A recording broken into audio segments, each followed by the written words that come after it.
my wife just got the new PS5, right? Yeah. She got the new Horizon. Yeah. That she just finished installing that after right before dinner, and now she's playing that, and we'll probably be playing that into the wee hours of the morning. Yeah, when Scarlet get new game, Hyperfocus go hard. Yeah. Oh yeah. Yeah. Especially now with her new work schedule, only working 2-3 days a week, doing emergency veterinary medicine. Yeah. Wow, that's awesome. Yeah, but she's working, 12-hour shifts. Right. But still, that's awesome though. Like to advance that far in your career, that you're kind of doing the more kind of baller stuff. I don't know. That's pretty cool. All right. I mean, she put it was more of a choice, but yeah, it can be pretty demanding, but it's not long-term care. That was so frustrating for her, and so far everyone's awesome at the clinic, and yeah. Wait. She has streams up, so don't be giving out too much information. So my home address. This is So what was that social security number you said? This is the slice of life shit that actual plays have. Okay. No, that's good. I just want to make sure. Hashtag unfiltered. Hashtag real. Yeah. Or something. Well, I didn't say anything negative. No, I just want to make sure that you didn't start going into and then so and so and so. Twitch over here yelling at me because I'm making up new commands. I'm like play Major Snood. It's like that's not how it works. Let me tell you guys about the end of Elden Ring because I just beat it. Wait, hold on. No. Mute him. I'm only like 2 minutes in, so no, I'm good. 2 minutes in. Honestly, what I've heard, you could be 4 hours in and be somebody else's 2 minutes in. Yeah. So this is the first Souls game that I've really got into. I feel like my 8-hour progress so far is someone else's 30-minute progress. Yeah, you'd be surprised. It's all over. It's all When I was still hardcore into Monster Hunter, one of the things I had to do for mental health was quit all the Monster Hunter subreddits. Because I would be like, oh, it took me 4 hours, but I finally figured out how to beat this really tough monster. And someone's like, here's a video of me soloing that monster naked using only one hand, and I do it in 2 minutes and 15 seconds. Oh, also 6 attack jewels dropped. And I'm like, wow, cool. And I was using the Ring Fit controller to do it. Yeah, of course, yeah. A toaster and the Ring Fit controller. My dick was in the toaster, and I was working out the whole time while my dick was being toasted. I also donated all the money from that stream to Extra Life, $10 million. How are you doing? You said 4 hours it took you? Which boss was this? Yeah. So yeah, I won't be playing Elden Ring, even though I threatened to play it with easy mode hacks and then pretend that I wasn't playing on easy mode hacks just to upset people. I don't have stream it with easy mode hacks. I don't have the oh my god, it'd be so good. I don't have the time though, but I kind of want to. Oh well. Just blatantly get hit in ways that would have killed me and be like, God, I must have some really good armor. No, just don't even acknowledge it. Yeah, I thought I dodged that. You guys didn't start with 15 all your stats. No, when people are freaking out in chat, you're just like, oh, I must have missed my hitbox.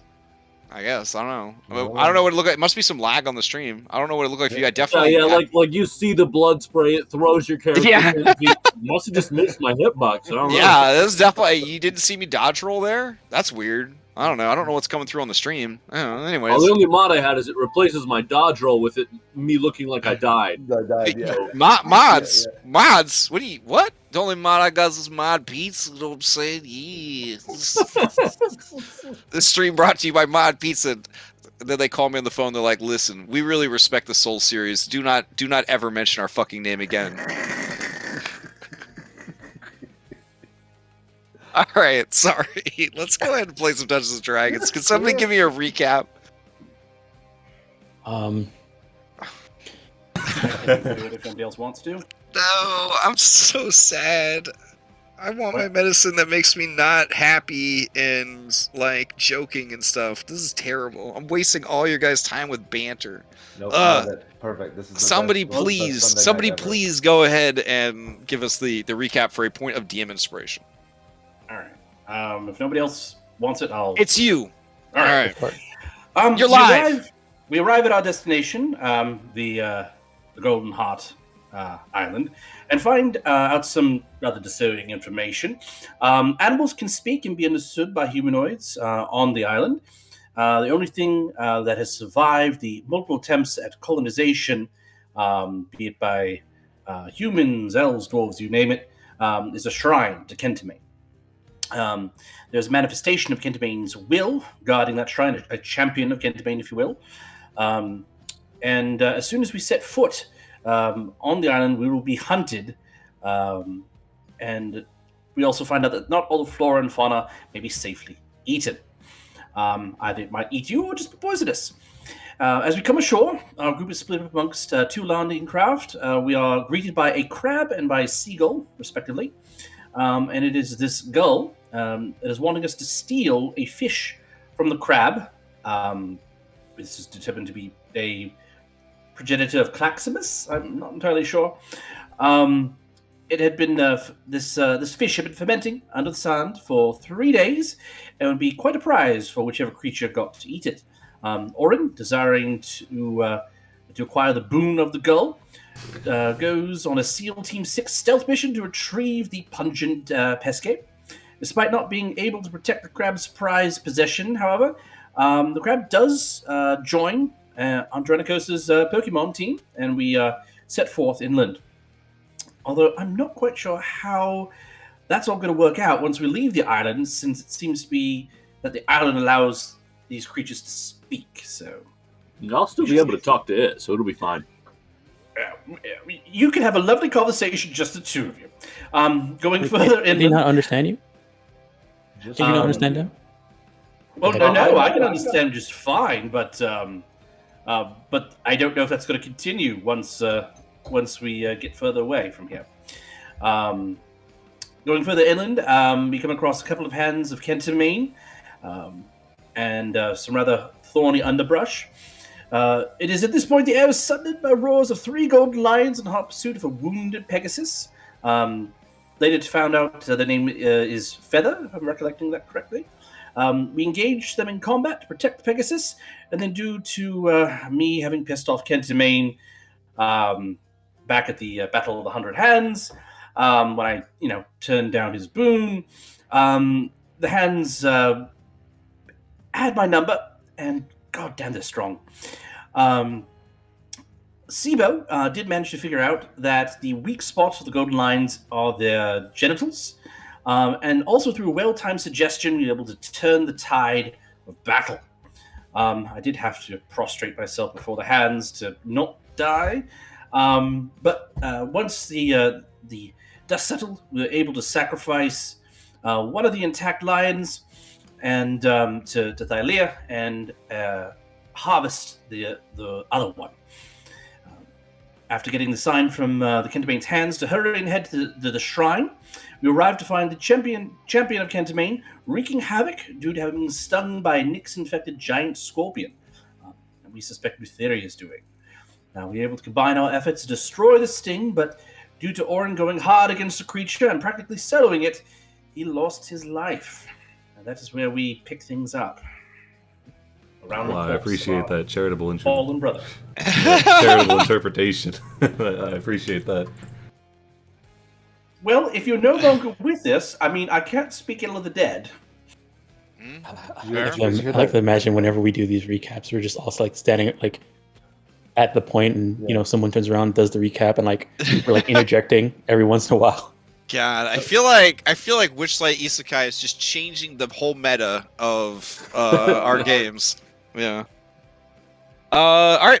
Go ahead and take your point of inspiration. Before we begin, is anyone interested in acquiring a sweet point of Faxpiration? Hit me with that shit. All right. Anybody got a fact that we don't know about your character? Doesn't have to be something that the other characters would know. Oh, you want props? Okay, hold on. This is not Friday night, Nathan. I know. I was I was confusing myself. Does your boy give you? Does your Our boy better give you? GM on Friday gives us a prompt. I didn't know. I didn't know you guys spent Friday night in fucking kindergarten. All right, yeah, hold on. I wouldn't call it kindergarten. Just Orpheus is different. Hold on. Listen, It's I know. worse than that. It's actually worse than that. He puts it on a week in advance. Yeah, he Oh, does. dang, Jesus wow. fucking Christ! Does he also give you like a little bag of orange slices and a fucking apple juice when you show up? Like, just give me a fucking but sometimes break. they don't Oxford show up on tie his time. He shoes mails them. last week. I was very proud. My God. Okay. Ooh, I've All got right. one. Wait. If you've got one all by yourself. No, I was gonna give you a prompt. Yeah. Oh no, I got prompts here. Okay. Prompts here. Hold on. We'll roll a D100 on this. Thank you, DndSpeak.com, for always having the solution to every problem in my life. That's the real shit. Yep. Oh man. Okay. So you get taken aside by the film crew, and they sit you down away from the party. No one can hear you. No one in the party can hear you, and they want you to describe how you actually feel about the party's current situation, objective, or goal. And we will say that the current objective or goal is finding a way to defeat Sidon. Oh Jesus! Just that. Oh yeah. Okay. You have 1 week. We're gonna sit here in chat for 1 week, and then you have literally 5 seconds to volunteer and answer this question, or the faxpiration will go to the next bad guy. They blow up Andronicus so I can put him in the office. Yeah. Yes. Going once. Well. Go. Oh, all right. Andronicus, you take a sit. All right. To You see defeat Sidon. It's gonna be a tough one. I'm gonna be straight with you here. I'm not really sure if the Titans can be defeated by traditional means. The five, we've seen them be weakened by the acts of the Titans, but I'm not sure if the five can affect the Titans in a similar manner. Judging off of the outcome of the last war, would hazard a guess that they can't. And it being just up to us mortals, rather than the gods themselves, it's certainly going to be a long road, I believe. Hopefully looking into the hard tree of Thylea here, and then later visiting yonder and seeing sort of how the side knights are organizing themselves will give us a strong foot forward. But I just don't know. Oh wow. Okay, so the Documentarian, is that the name? Is that what a fucking person that makes documentaries is called? Absolutely. Sure. Okay. Documentarianist. Yeah, so the Documentarianist, without leaning into the frame of the camera, they just kind of go, wow, man. It kind of, I'm gonna be honest, it doesn't. You don't sound very confident about this. I am confident that we will do our best. Oof. Wow. That's All what right. the dad that really doesn't believe in you says going into like your little league match. All right. They begrudgingly give you your 1d8 faxpiration. It can be used like a bardic inspiration. It has a duration of this session. That was rough. That was a rough one. All right. Well, I have honesty. I have bookmarked this table. You guys will never have to think about anything ever again. There we go. What if I want to, though? I rolled for one. I like this one. It says, what does your character smell like? He smells like fish sticks. Anyways. Smells like sea, you ass. So there is still the outstanding thing that you can then in turn ask for an NPC or B team member to answer the same question if you would like. Ooh, how does Pythor feel about this question? Oof. All right. Nice. So they sit. Oh man. I blow him up, put him in the office. All right, hold on. Yeah, but it's Stanley. So they march. So it cuts to Pythor. He's just cramming them free donuts from the craft services table. He's just he's slamming them. And he says, well, how do I feel about what? current goals. Yeah, Oh yeah, I'm gonna put it out there for you. They can't hear me, right? Okay, I'm gonna put it out there for you. I'm pretty nervous. Honestly, if there wasn't for the oath, there would be a problem. I'd already take care of this myself. But there's just you got Ohlen. I mean, he's dead right now. That's a complication. Maya got a real soft heart. I've seen some pretty crazy stuff from Maya, but it's a pretty soft heart. I'm worried. I'm worried about their conviction. My nephew, they're all right. I'm pretty sure that my nephew would slit everyone else in the party's throat if it meant defeating the Titans. So, a little nervous on the Esther vibes, but I think overall his heart's in it. Andronikos, I think he'll try his best, but I mean, what is his best? I guess is the question. And then, Sibo, I feel like Sibo's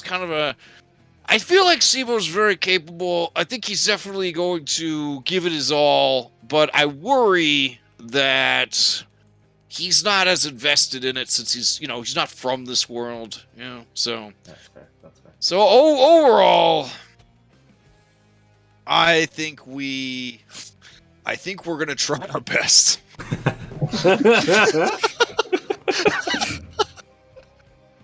At that point, Andronix is walking by, just gotta looks in. Okay. Cuts the side on, same question. Yeah. Sidon's like, who? Yeah. Those kids that hang out with my daughter? Ouch. The kids that were hanging out with my daughter, is that the one you're talking about? Yeah. I don't know. They're still alive? Okay, I didn't know that. Oh wow. My Okay. shark hasn't eaten them yet? Yeah, so they have a boat? Is that what's going on? They're in a boat? Yeah, so that's when it cuts the side on. Because a lot of people ask, if they're going up against gods, wouldn't the gods just smite them automatically? Yes. And it's like, yeah, and then we don't have a campaign. That's fun. Exactly. You ever watch a movie and wonder like, oh, why doesn't the bad guy just kill the good guy right away? So you could watch the fucking movie. It's That's not about why. killing Batman. It's about sending a message. Jeez. Exactly. Thank you. God. Oh, why don't they just get the eagles to fly them all the way? Oh my god. If the Green Goblin knows that he's Peter Parker, why doesn't he just kill Peter Parker right away? Get the fuck out of here. Get the fuck out of here. Why doesn't Sidon just kill them automatically? Get the fuck out of here. Officially, Anyways. Crash, this is the best Sunday I've been a part of. No, stop. For This is horrible. All right. Let me put on super music and we'll go back to the we scene of the seriously need to crime. pick up the pace because we're now almost 30 minutes in. All right, sorry. Tapping. No. Julian walks by, tapping his watch. I don't want the rest of us feeding the monkey, as it were. We still have a thank year you, to thank you. finish this. We still have a year to finish this. We're fine. All right. Hold Do on. we? I thought it was 3 months. No, I'm talking about our year. Us. We have IRL. You'll be fine. It's fine. All right. So you guys return to the scene of the crime, where the hamburger bits of Ohlen lay strewn about the glade. The hand of Kentamane seems to be kind of calm and entering a state of repose. All right.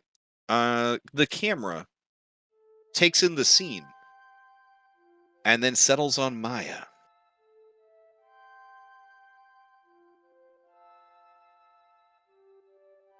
What do you got, Maya? I'm looking at Ohlen, jump down off of the thing of the hand of Cantamine at the pile that is now Ohlen, and trying to figure out a way to get his body into a way that I can try and bring him back.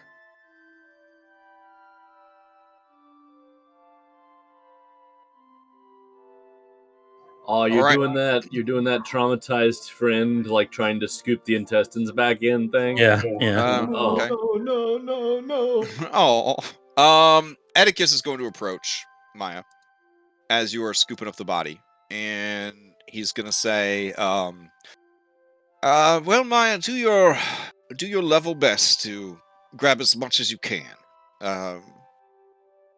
But have no fear. He'll be back. He'll always be back. Let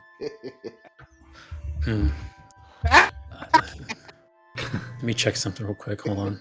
And he actually steals a piece of Orin and eats it as he That means he gets to level up because his level up ability is eat Orin. It's just you don't even know what piece of him it was. He's in such bad shape. And as a reaction to him laughing and saying that, Maya's going to turn towards Oedicus, and without realizing it, her hair is going to stand up, her eyes are going to go wide. Okay, he'll do a Constitution save. Yeah. Oof. Okay, it's pretty close for your thing. It's a relatively low DC. It's really low. Yeah, he passed. Yeah. Okay. He says it's fine. Stop acting like a jackal.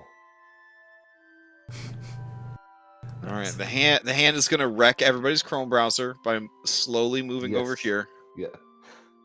Very slowly. And then it's gonna settle down and hopefully not move anymore.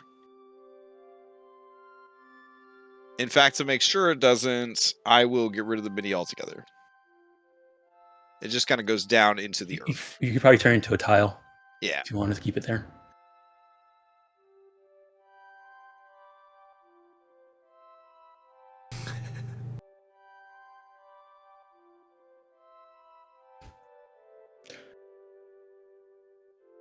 All right. To watch him go.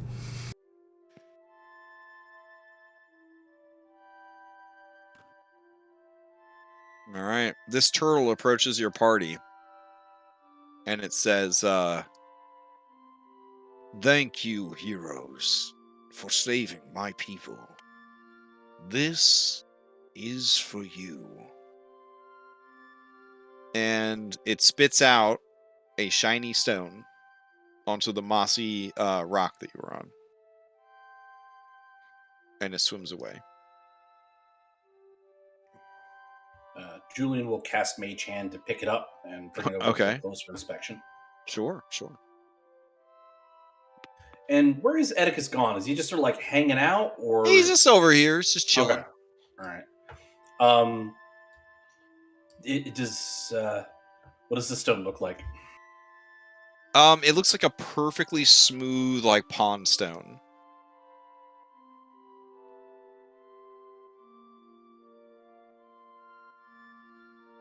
You know, flat, round. You could skip it about 50 times with a good sleight of hand check.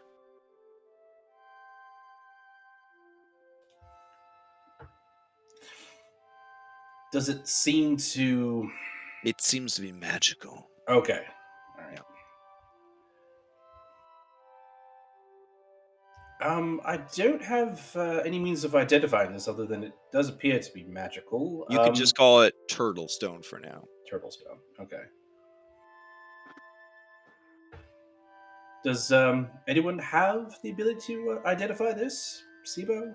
Maya? I could detect what sort of magic it is, but I wouldn't be able to tell exactly its function. I can identify it. All right, I'll pass it to Sibo to let him identify it. The Turtle Stone. Kyra says, wait, is anyone at all concerned about this situation here? And she kind of motions at Maya, who's in like an episode of Breaking Bad right now, just trying to find all the remaining pieces of Orin and kind of get him all into one sack. Like I'm putting pieces of him together. Trying to have zero control over. Yes, that one. You have plenty of control over it. Your friend is having an emotional trauma right now. Our friend is trying to deal with it in her own way. But you're right, we do need to... Maya. I'm putting pieces of Orin together, like burning mistletoe to try and stitch them together. Things like that. Any and all healing he has, expecting it won't work, but he still tried. Maya, what was Oren isn't there any longer. It's unfortunately in her hands now.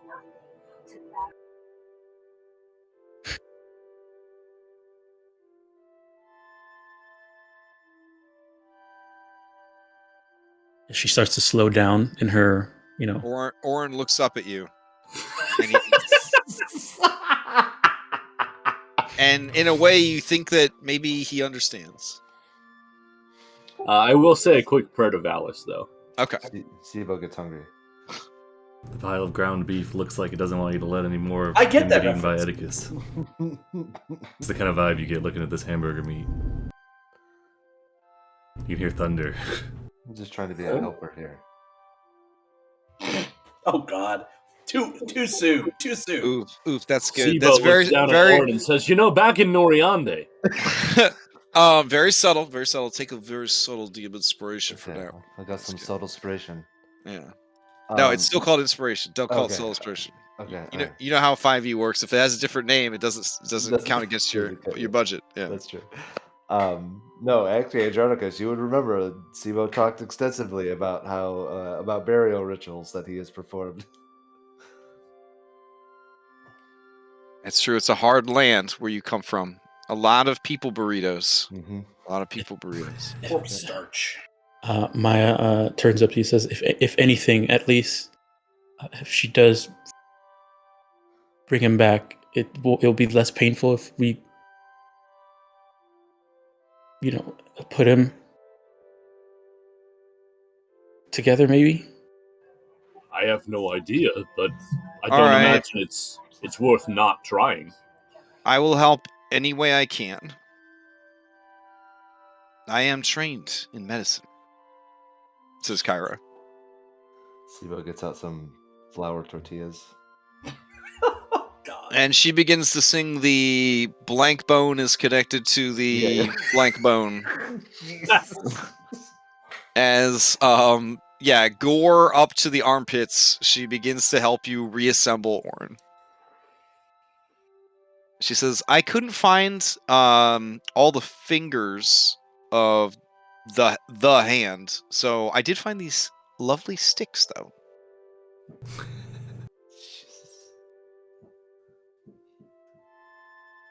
Look, it's my understanding that Letheria are going to deal with this, so, I mean, this is really just us, being respectful, so.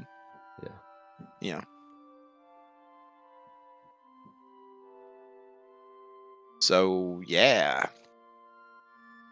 Yeah, ever seen a person just rupture like that? That was...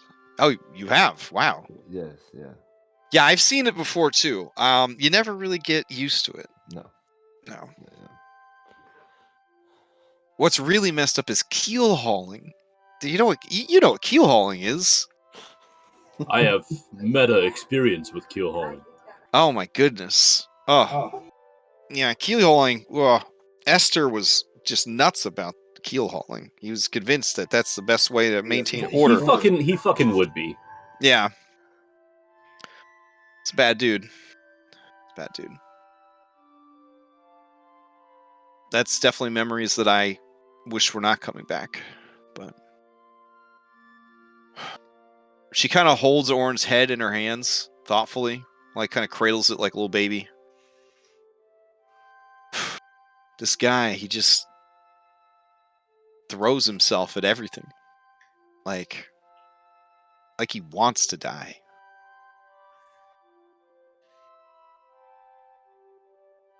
She kind of brushes his hair a little bit, pours some water on his face, and then puts the head, next to the other parts. I don't know it. I don't think it's that he wants to die. I just think that he doesn't want to not to go all out for everything. And it's not necessarily a good way to do things, but it is an honest way to do things, and I think that we can all appreciate that. Maya, why don't you just let us finish up here? This is your chance, You are a servant of Thylea, and there she is. Don't let Lutheria take that away from you. Okay. She'll stand up. And still looking at Hamburger on the floor, back up slowly, and then turn and walk towards the base of the tree. As Maya's walking up there, I'll start the identify ritual on the stone. Okay. As soon as Maya is out of earshot and visual range, Kyra says, "Oh, Andronicus, you dropped this," and hands you something. I accept it and then check what it is. It's Orin's penis. Ah, yes. Thank you. I thought that was the rope snake. Potato, as they say. Oh my god. I have to All right. restart the ritual. That's the rope now. anaconda, so you don't get it right. Oh, since you're restarting the ritual, I will not tell you what it does then. All right. Okay. Maya, you head towards the trunk of the tree. It is massive and ancient. Older than anything you've ever seen. Literally as old as the world itself.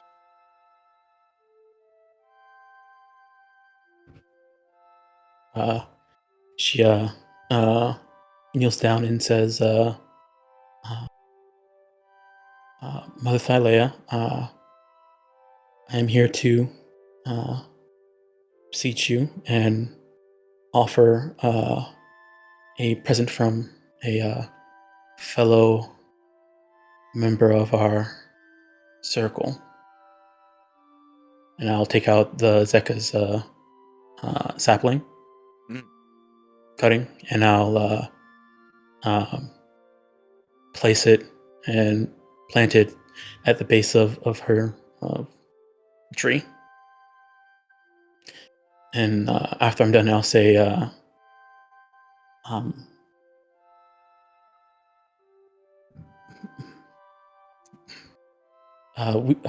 the journey that I've been set on by faith to protect the land that you have created for us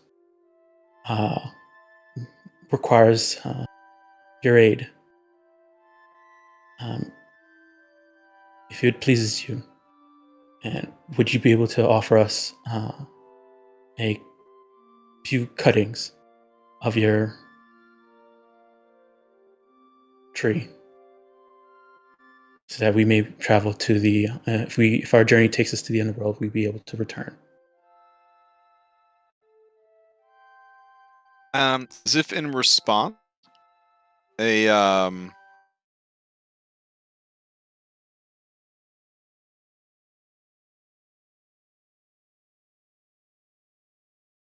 Did he cut out for everybody else too? Yeah, I just want to make sure that I've been having issues periodically. Crash, can you hear us? I know we lost him. Oh, I think we lost him.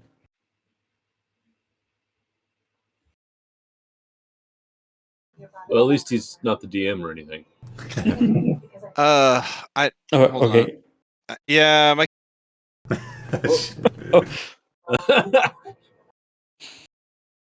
All right, we'll have to hot potato it. Straws. Whoop.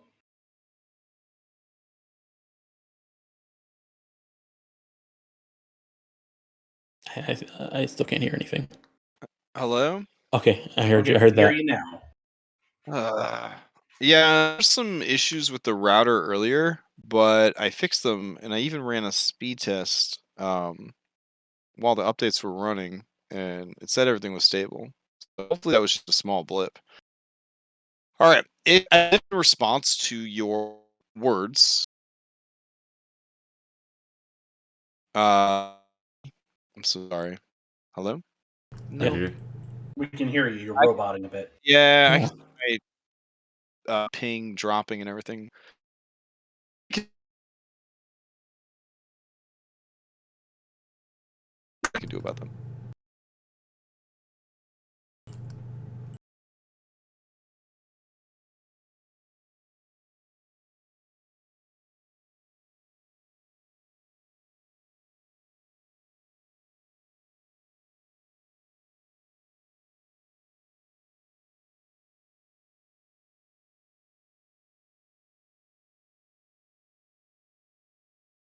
Just going through and looking at all the adjectives of the creatures. Hothouse alligator turtle. Yes. Oh man, real alligator turtle. An antsy ape. Oh, brawny worthless fish. Oh, there's a trashed worthless fish.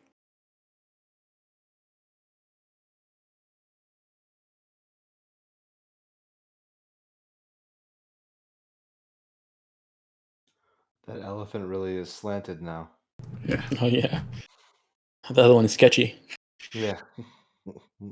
Oh, that's why that one's still alive. It's unbreakable. It's unbreakable. No. It's not sketchy. It's just unfortunate assumption about the elephants and their exits. So yeah, you sound like a guy I used to know. Peanut. He's a distant cousin, thrice removed. I am Cashew. Yes. No. Macadamia nut.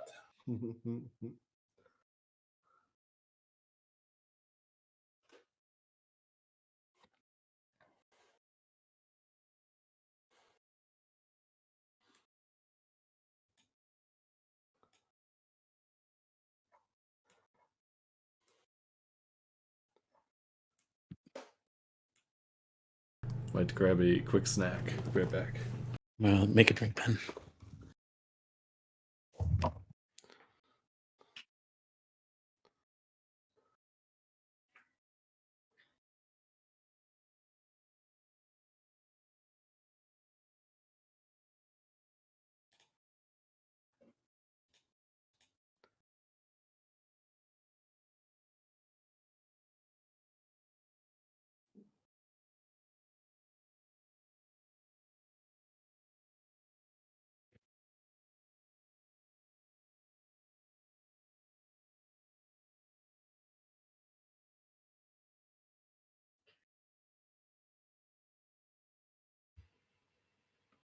Okay, it is 100% Discord. Oh. On my end, because other people in my house are also running games online right now. No one else having issues, and then I did like a speed test, and it came back very positive. So, I guess if it happens again, I will switch to my phone for. Won't that kill your data? Oh no, Wi-Fi. It's been cleared, but on the bright side, no. I think we're losing you because we're getting like a sporadic word here or there. Is it real bad? Am I roboting again? You're not roboting, Just like cutting in and just out. on the bright side, and then you just cut out completely. Damn it! This is so frustrating. I mean, it's going really good right now. Yeah. I just hate how it's being so inconsistent. And you can't switch like Discord servers anymore. No, we used to. Yeah, I used to be able to switch Discord servers. Okay, well, let's give it a shot. I'm also not hearing any music anymore. Are you guys hearing music anymore? No, or the bot left. The bot checked out. Fuck. All right, hold on. I wonder if the bot had something to do with it. We'll find out. Here we go. Let's see. Music general. I'm getting music now. Okay. Very strange.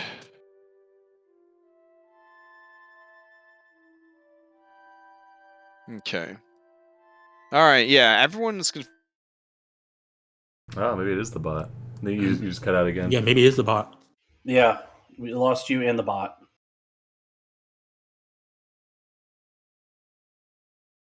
Discord can't handle that dual upload.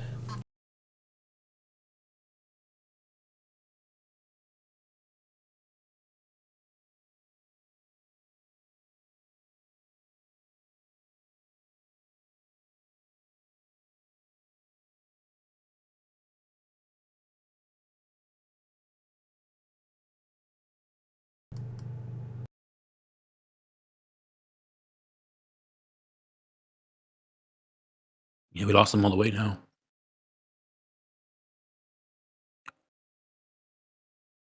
But you know what we haven't lost is our Foundry connection here. The Foundry VTT, hosted by the Forge VTT. Yes.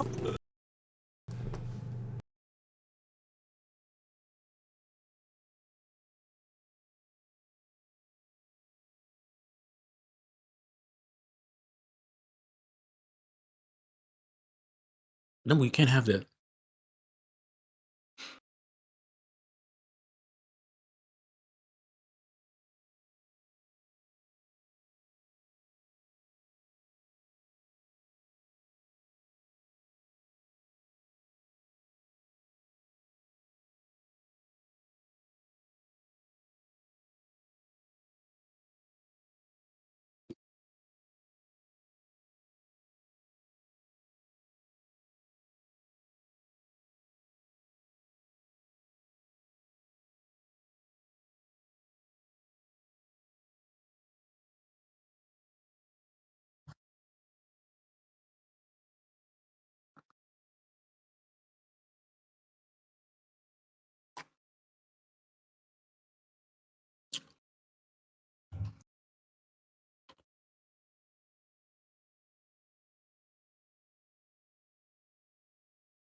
Another news. Anybody watch a new like animated version of The Boys that came out?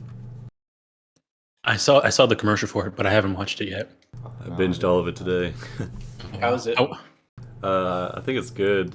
You just have to. It's like if you've seen Love, Death, and Robots and you like that, then that's what I would compare it to. It's like that, but in the Boys universe. There's 8 episodes, and each one is done by a different animation crew. Hey, what's up? All right. No, looks like I immediately died again. I mean, you were roboting for a bit, but I was still able to hear you. Yeah, you're roboting for me too.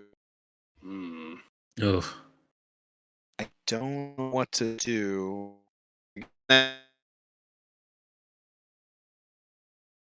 Oh, we just lost you. Yeah. Oh, wait.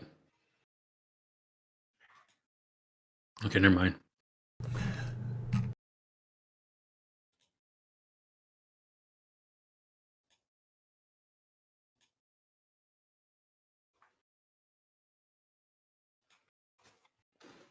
wonder if there's I don't know any other voice chat thing. We could pull up. When we've had issues with Discord in the past, I think Crash ran like a Google Chat or WhatsApp chat, something. Oh yeah, Google. You do a Google Meets. That's what it was. Google Meets. Google Meets now limits you to an hour. By the way. Oh, that's true. Oh, we have to remake it every hour. Yeah. Everybody download Slack.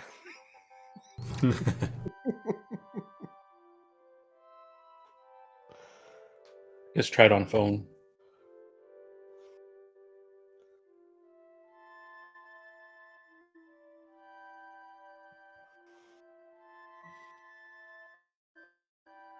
All right, Crash is muted. Never told anyone. One time. Hello? When I was in the... Yeah, I can hear you. Howdy. Is this Crash on his phone? This is Crash on phone. Am I coming through okay now? Yeah. Just like it's a noticeable difference in sound quality, but the bot's cutting out. The bot's cutting out? Alright, then yeah, we'll have to abandon the bot for tonight. I'll bring my bot in. Just Okay. send me a link to the music that you're using if it's on YouTube. Sure. Alright.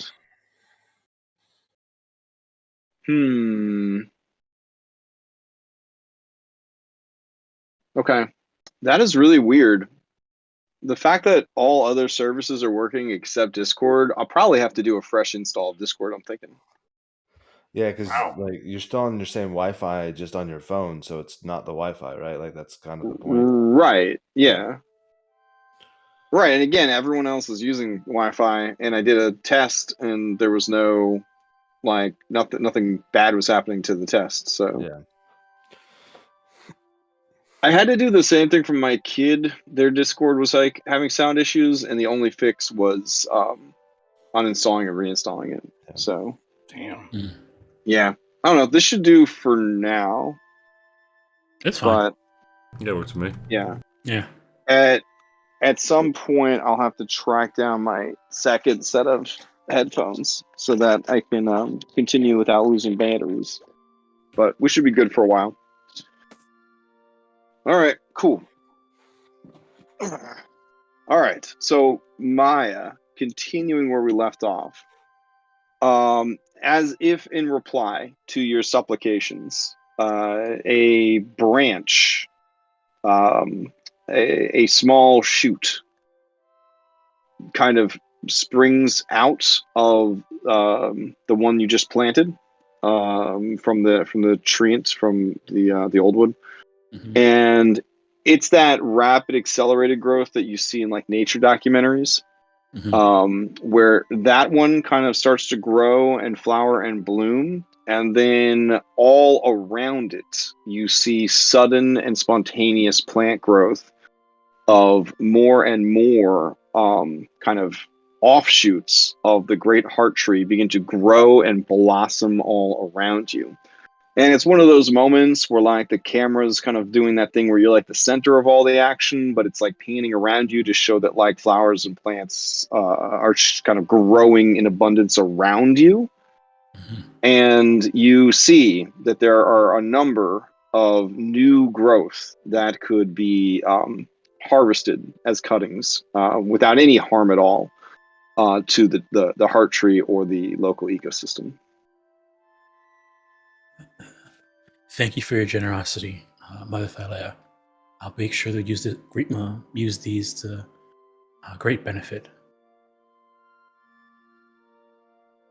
And I guess I'll get to, if there's enough so I can have one for each of us, then I'll probably do that. Then get one for each of us, one for two more for Kalik and Hirak, and then one more that I can try and graft to the boat. Okay, yeah.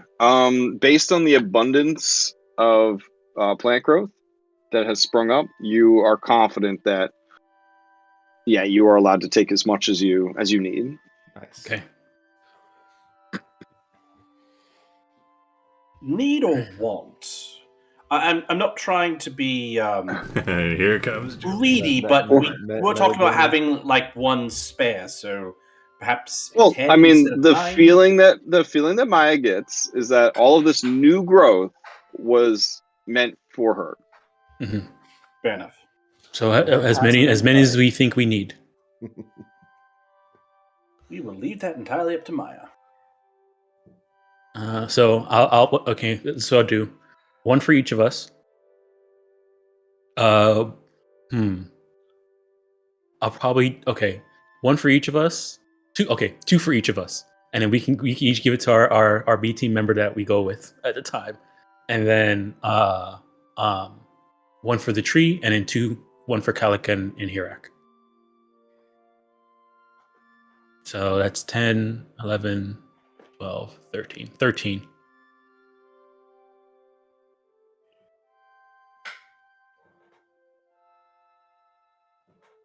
Okay, go ahead and add 13 cuttings from Thylea's heart tree. Okay.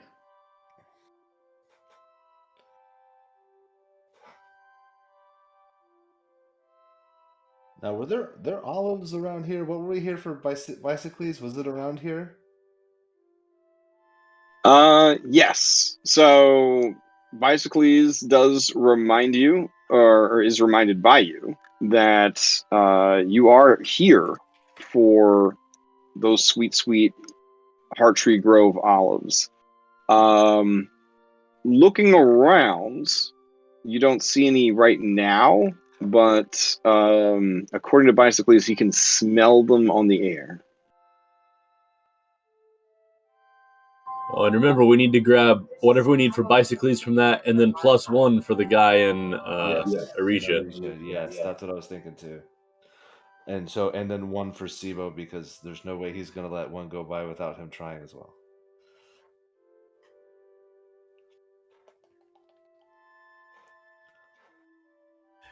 While all this harvesting is going on, Julian would like to attempt to have a conversation with Oedicus. Oh, with Oedicus. Okay, sure. Yeah. By the by. Oedicus is staring. Oedicus is staring lovingly at Thylea's heart tree. I thought you were going to say hamburger, Oren. Yeah, that's what I thought. Nah, he already ate his piece of hamburger, Oren.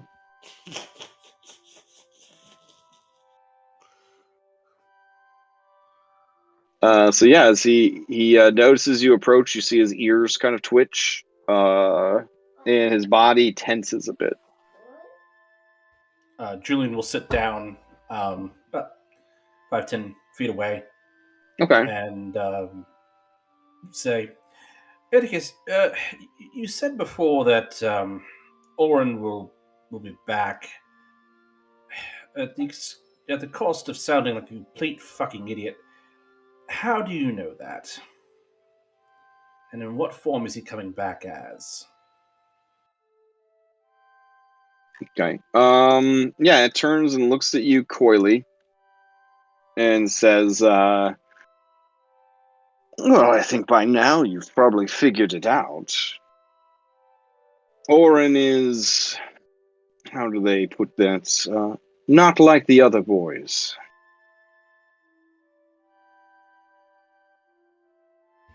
No, he's cursed to be Eutheria's favorite punching bag. Ooh. What is a curse but a blessing to some? Think of the songstress who is cursed to be a siren. Now she can fly, travel, and her joy can uplift her on newfound wings.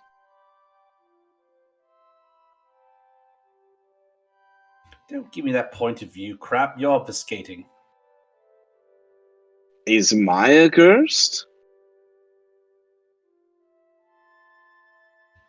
Again, I don't want to have this conversation about point of view. I don't think she's cursed. I think Maya's perfect the way she is. I honestly think... Well, don't you think that Oren is perfect the way he is? He didn't seem to be particularly happy about the arrangement. Sometimes happiness has to come from within.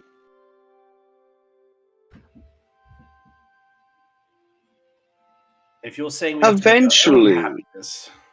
Yes, eventually Oren will come to understand his role in all this and rejoice at his purpose.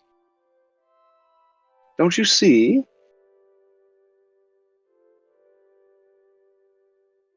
I can't help but thinking that you're an adjudicator trying to argue from both sides of your mouth on this.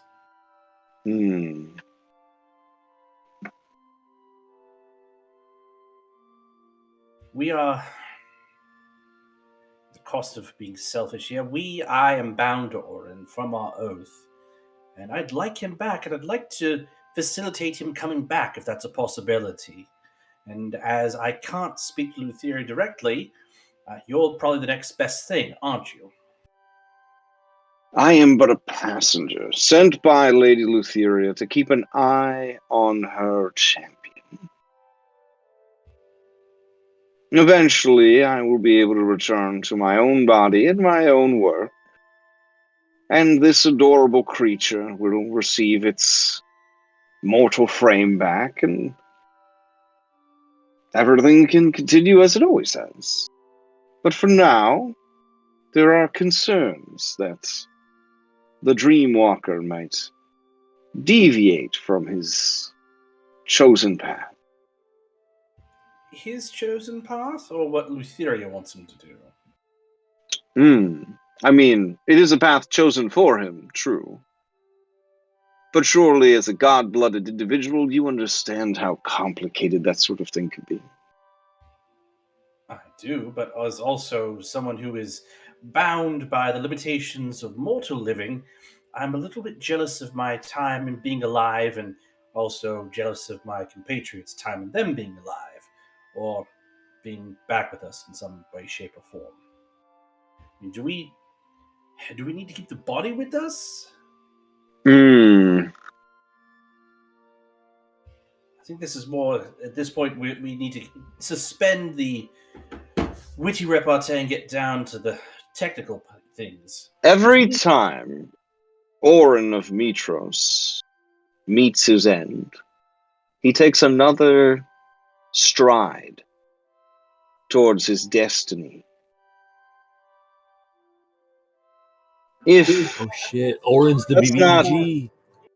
if Oren does not wish to receive these gifts, if Oren does not wish to grow in Lutheria's strength, then he should try not dying. But look at how the man lives his life. It's like a part of him wants this.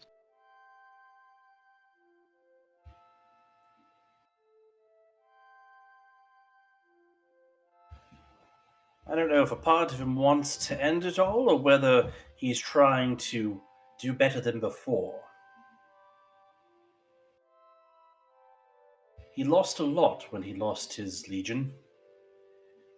And I'm not saying that has broken him, but certainly it has molded him physically and also his outlook.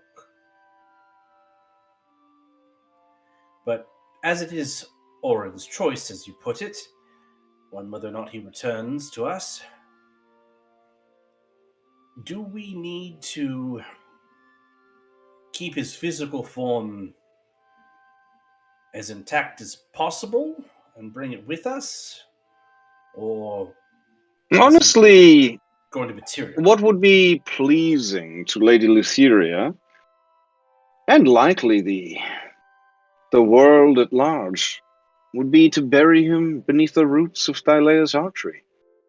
There he could provide nourishment to the world itself.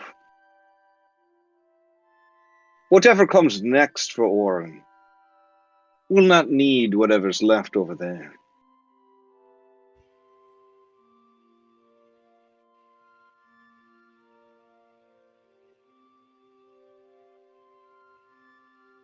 But Julian, and this is not me speaking, but the actual Edicus, who loves Oren with its entire being. If you care for this man, if you want to keep this man, you need to try harder to keep him from Lutheria.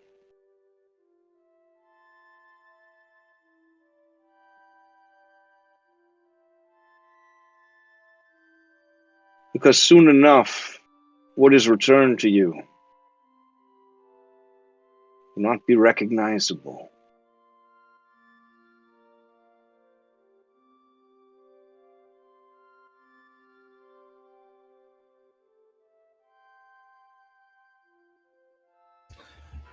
When you say he won't be recognizable, are you referring to his spirit or his physical form? It just gives you like a hyena smile. So, like a very nervous dog smile. He just said yes to you. Yeah. Yeah. Well, Edicus, good talk. That was enlightening.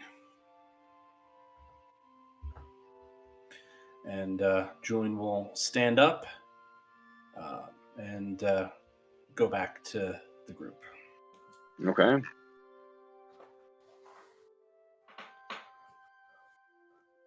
If I recall OOC, I remember Oren got eaten to shreds by wolves and came back. So Yeah.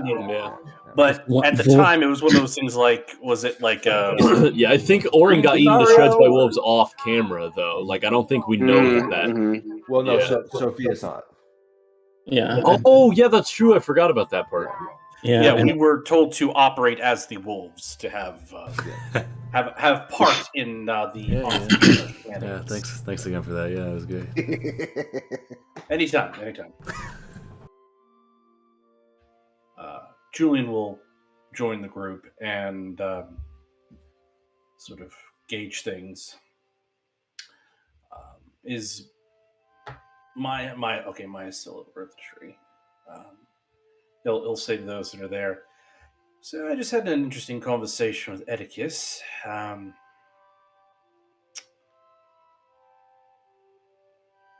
Oren may be joining us again. It sort of depends on what he wants to do at this point. Does anyone know what he wants done with his mortal remains? Because according to Oedicus's dark passenger,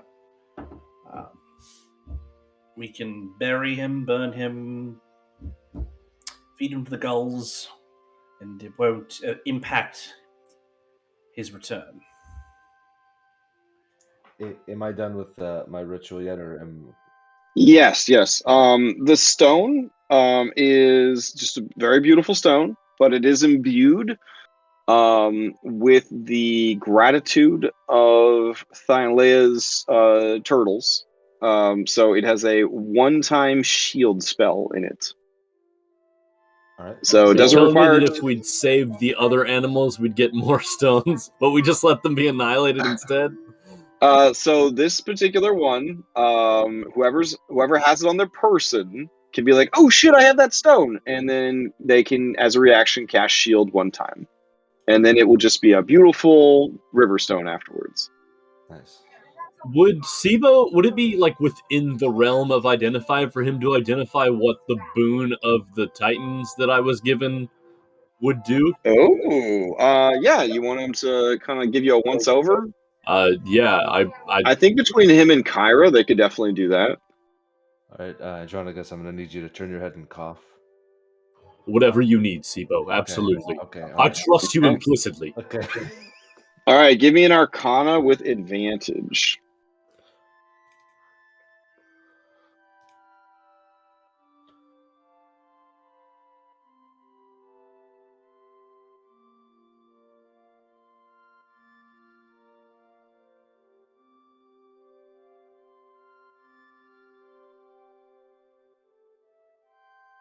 Sibo, sorry.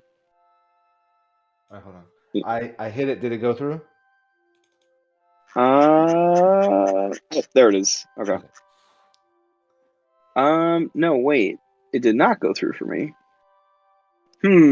Let me pop out of Foundry and back in. Okay. See if that'll. So does Sibo actually have flour tortillas on hand? No. No, they would definitely be bone meal tortillas. They're bone meal tortillas, yeah. I mean, flatbread is Are there any tortillas? The flatbread exists in the world. That's the closest to a tortilla that you're gonna find. Basically, I want to know how much of a schmuck Sibo's planning on being right now. I mean, are you gonna eat Oren? Is that the Oren? No. Is that the plan? I mean, you posted this picture of hamburger helper. That's why I have concerns. No. But this unleavened bread is really good right now.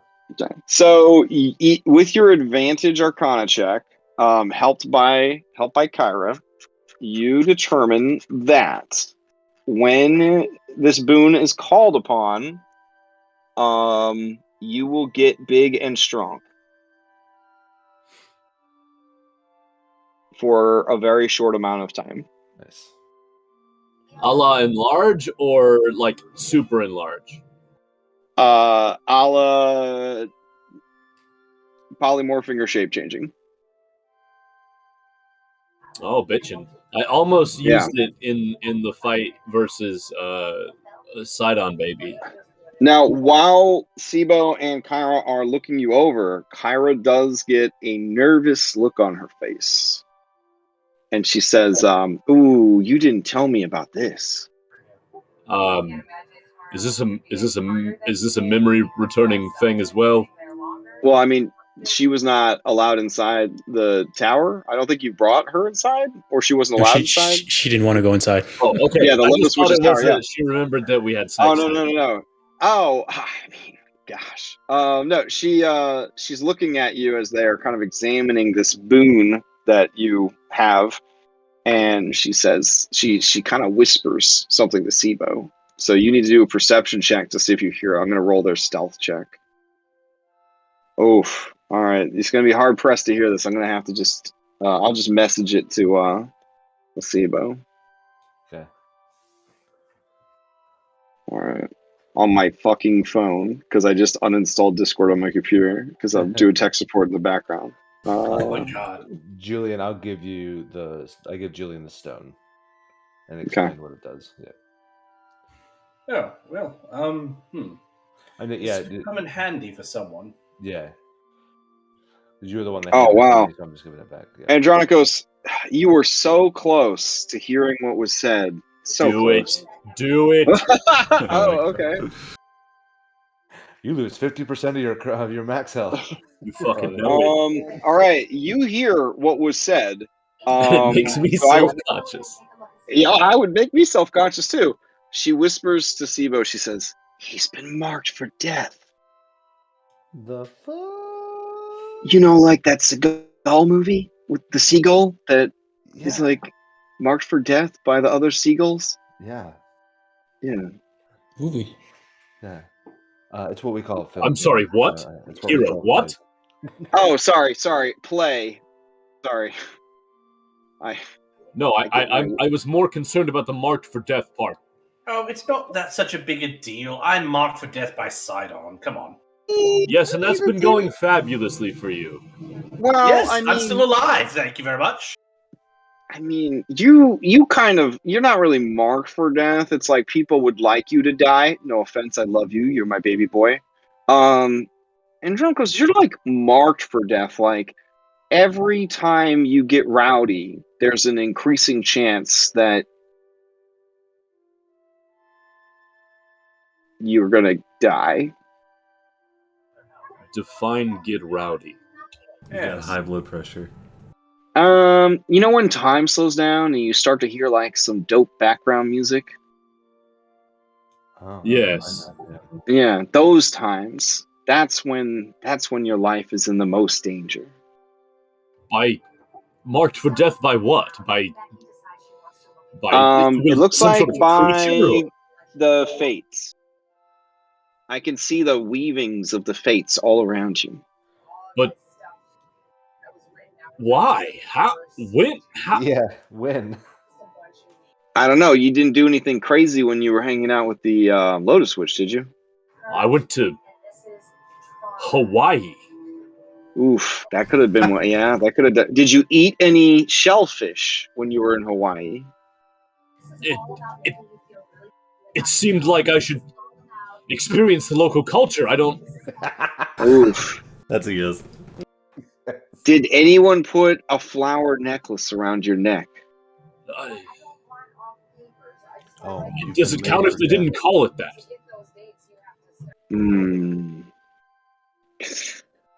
She hugs you and she says, "We'll always have the vineyard." Julian rolls. Andronikos blushes. I imagine it must be purplish? Okay, yeah.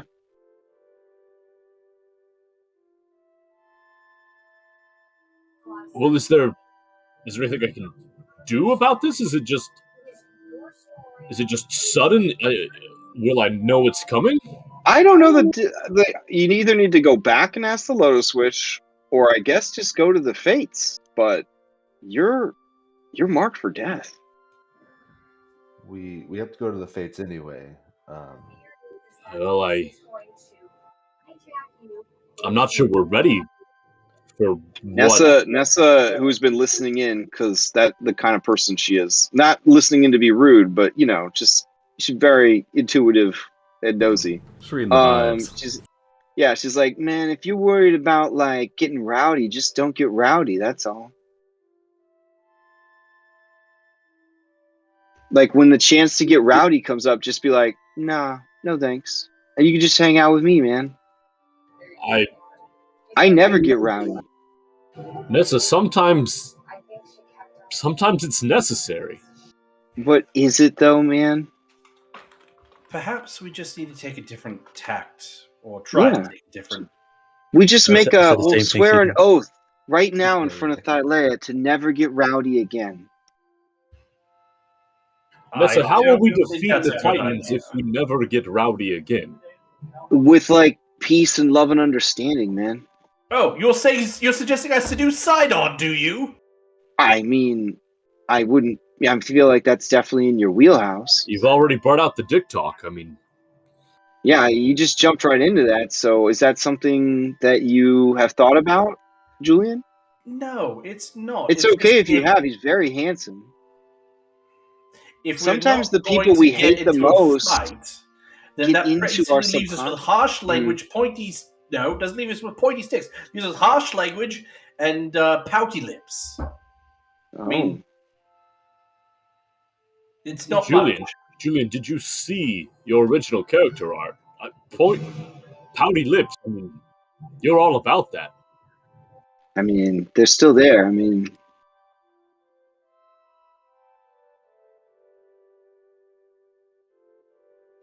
I think we need to table this conversation and Gen 3, I mean, they're still there, man. Those lips don't lie. They are luscious. If I was side on and you wanted to make out with me, I would have trouble saying no, honestly. I have the cuttings for everyone. Kyra turns to you. Hamburger helper has been put away. And Kyra says, we have prepared Oren for the journey. But Julian says that we could burn or bury him if that is our prerogative. Because according to the talking hyena, Oren will come back to us no matter what. So since this is your island with your god, what do you want to do with them? I think we should just... Two things. One, it's Oren's choice whether he comes back or not. Two, it might be best if we... Oh, God. It might be just best if we bury or give him some peace. I feel like... I know cremation's your bailiwick, Maya, but he's had kind of a brutal death that I feel perhaps rendering him down further is a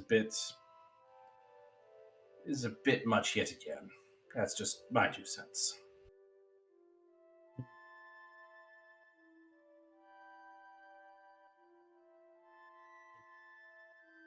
If we did bury him, and then Maya, like, I have to finish handing you out, each of you, a cutting. She'll run up, harvest one more, come back down, and say, if we do bury him, I'll replant a cutting on where he buried his corpse. I think that's a good idea. But with how long we've been together and all the things that we've seen with Lutheria and Oren's connection, I'm worried that if there's anything part of Oren that's going to help nurture the island here, I don't know if there's any influence of Lutheria in his body, his eye, for one. So if we were to bury him, I'd say we do not bury that eye. If we can find it. Oh, yeah, hold on. And Kyra unfastens the burlap sack and starts rummaging around in there. And you hear like macaroni and cheese sounds. and you hear like the rattling of like silverware, and you hear a goat, and then you hear like a squelching sound, and she pulls out the eye. The eye is moving and looking around. Okay. This is the one, right? Mm-hmm. So what I want to do is bury Orin's body and burn the eye.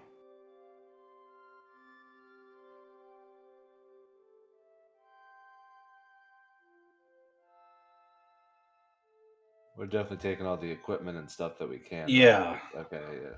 Rope snake. He would be really mad if he's supposed to come back and didn't have that rope snake. That +2 rope also. Yeah. Yeah. The rope was really important, and the eye patch. The breastplate. Well, I mean, sure, I guess that too, but the eye patch is really important, I think. I mean, well, all right. If you're looting my sheet here, let's see. Yeah. We're not looting you. We are preserving your equipment. No, I get it. Yeah, so get the breastplate, the shield, the Zephos.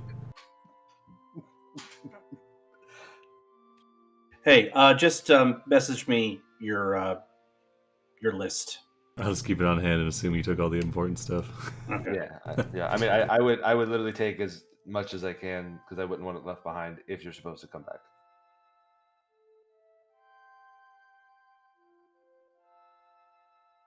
And I don't want. Is the giant stinger still here? Yeah, it's just floating in the pool. Is it still like spewing out Nick's venom?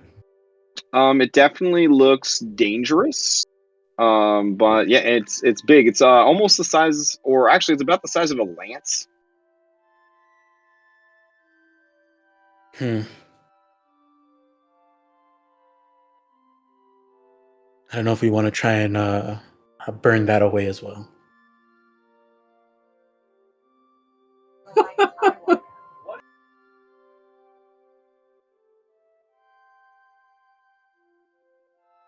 Okay, so I'll move. I guess we can find a nice clearing area to bury Orin, and I'll replant the cutting on top of where we bury him, and then the eye. I want to. I don't know. I don't know if it makes sense to like actually do the whole. If there's ever like a ritual for like, I don't know, like purified sacrifice. Purification? Yeah, okay. Yeah. Do that type of ritual when I burn it. Okay. And then for the talent, I'll pose the question to everybody, what do we want to do with that? I don't think we should leave it here as it's spewing its poison at the base of Thylea's heart tree. I don't think we should touch it either. Well, Crash, you said it was the size of a lance, so it would be like what, 5-10 pounds heavier? Yeah, it would definitely be more in the wheelhouse of probably 20 pounds, and probably about 12 feet long. Unless, and then she turns to Andronicos. You're able to traverse the Nyx yourself, correct, Andronicos?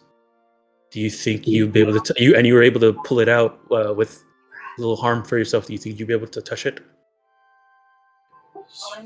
One way to find out, I suppose. I'm going to gingerly walk over towards it and go to. Someone else has mage hand. Maybe two of us could carry it. Is your mage hand able to hold something that heavy? Up to 10 pounds if we split the weight between the two of us.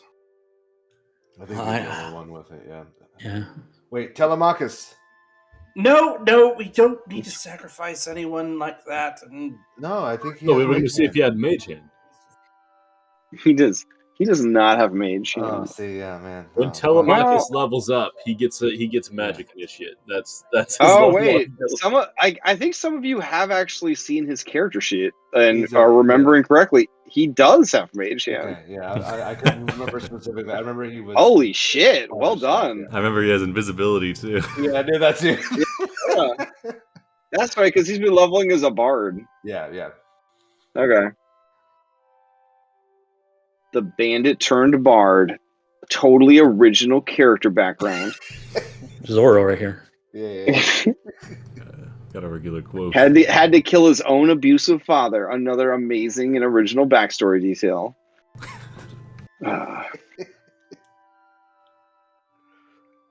Sometimes there's just an NPC that's just a gold mine. There we go. All right, there you go. Hey, you're all welcome. Yeah, Julian, you can do this with your soon-to-be stepfather. Yeah, you talk like you're his birth father. I mean, he just is, he just happened to be related to, the woman that he's occasionally engaged with. Jeez. But, I mean, you are like a son to him, if that's what you're going for. So. No, that is not what Julian is going for. We're all like a son to Telemachus. Exactly. Yeah, the camera crew takes Julian aside and says, "So how do you feel about Telemachus?" That's gonna be a prompt. That's gonna be a prompt later on next time. Yeah. Okay. So.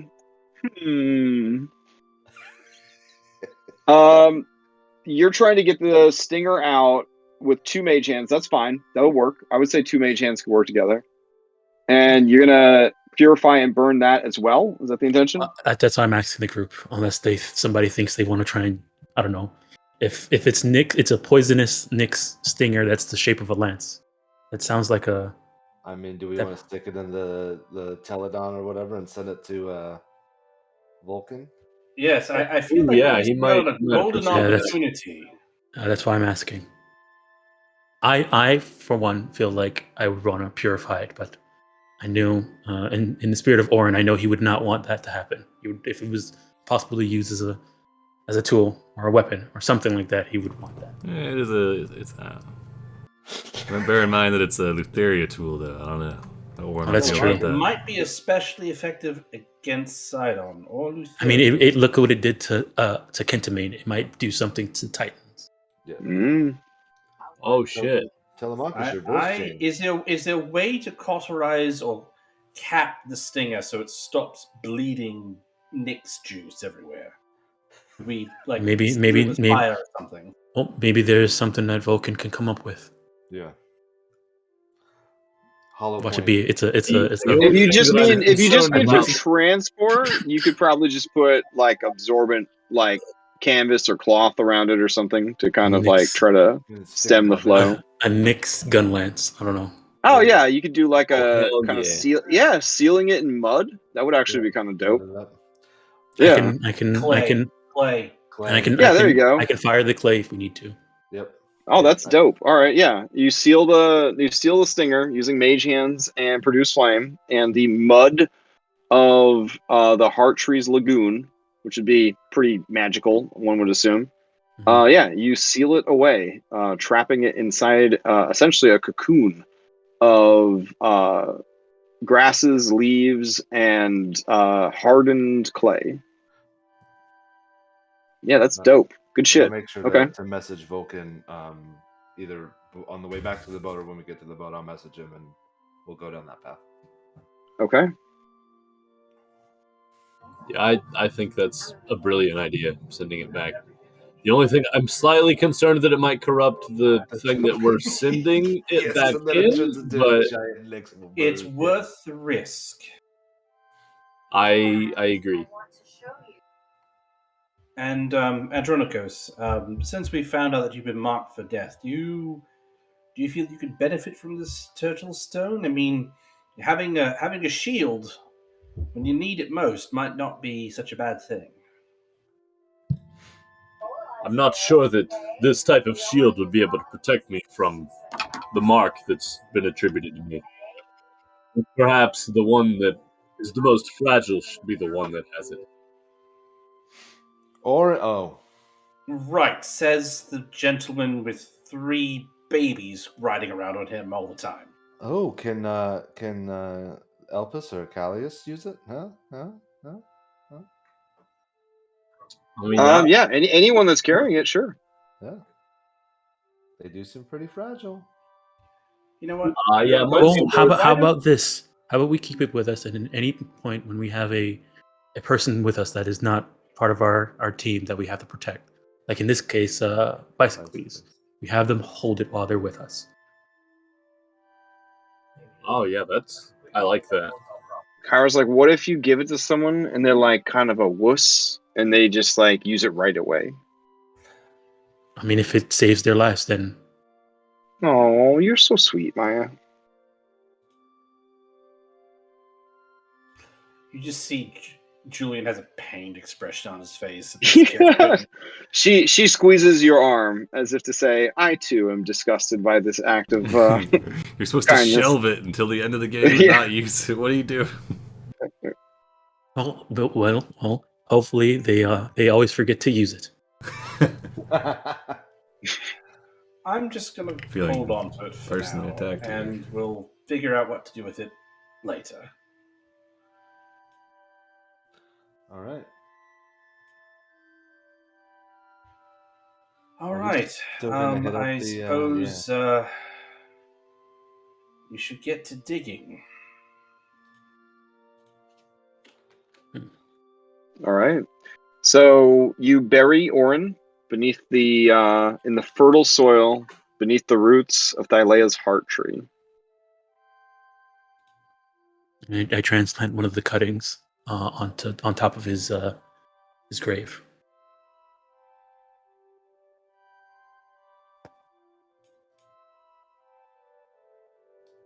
All right. And then you burn in a small pyre his cursed eye. Mm-hmm. The eye screams when you burn it. But it does burn. I'm sure it sounds very disturbing, but at the same point, I feel like we wouldn't be able to help feeling satisfied. Oh, for sure. Yeah, it makes it scream like any kind of classic 1980s alien being burned. It kind of, it's like an inhuman horror scream. Yeah. If I feel there's any like residual like godly magic inside of it, I would like to transfer that to Thylea. Okay. As a sacrifice. Damn. All right. Well, all of this takes several hours, which puts you definitely past sunset at this point. Yeah. So it's about 7:45 at night by the time you finish all this. Do you want to camp here in the shade of the heart tree? If it wouldn't be blasphemous, it's probably our best bet. Mm-hmm. Yeah. If I feel like it's not a affront or anything like that, then definitely. Okay. Yeah. You have protected the heart tree. You are in no danger at all here. So you would, in fact, you could even treat this as a sanctuary tonight if you wanted to. Okay. So you could, gain the benefits of a long rest sleeping here. Okay. If we're camping, can we do some camping activities potentially? Yeah, sure. Julian will approach Andronicus and say, I don't think I've got too much farther to go on with the battle axe if you're game for some training. Absolutely.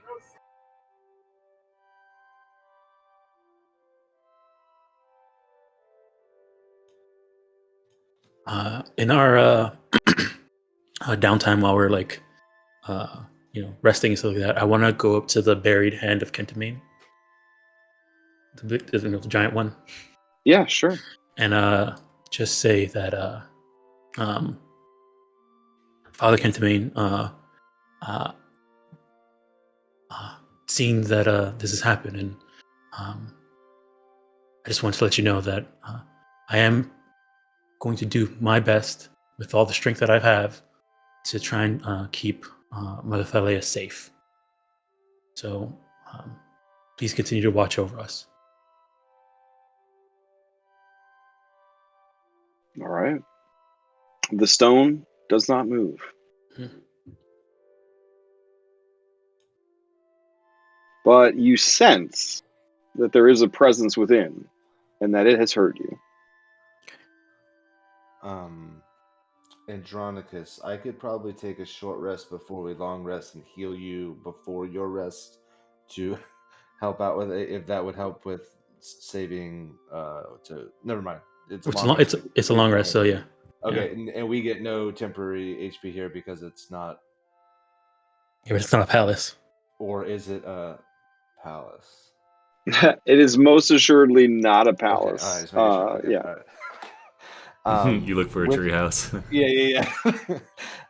With the Arcana roll that I had earlier, would I get the feeling that a restoration type spell or a remove curse would help Andronicus, or does it seem much stronger than that? A remove curse would delay the inevitable. Okay. But would not remove what has happened. Okay. Wait, something happened to Andronicus? He's been marked. Seems to have been marked for death. Destruction. I mean, it seems a little silly because I feel like we've all been marked for death, so I don't. Well, have you tried checking everybody to see if we are? Nope, I only checked him. Maybe that's something we should probably do.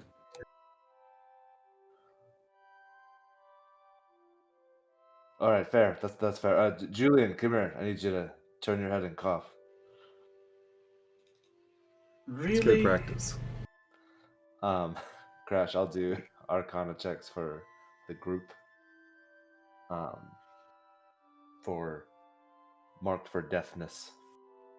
Also, we probably should find out what this constellation of the trickster that we have. Oh, that's fair, and I'll do that as well during the rest.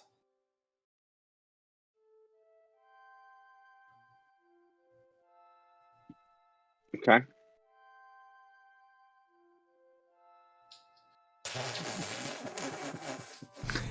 All right, so it's amazing. Working together, the trickster. Is that what you're looking for? We'll do that, and then I want to kind of do a pass over everyone to see if there's others marked the same way Andronicus is. Okay. And I'll probably do that as my downtime or my camping activity, if that's okay. Yeah. Okay. You realize more and more, you kind of piece together that these boons that you got, or marks that you're carrying around, are from your interaction with the Wheel of Fortune. Okay.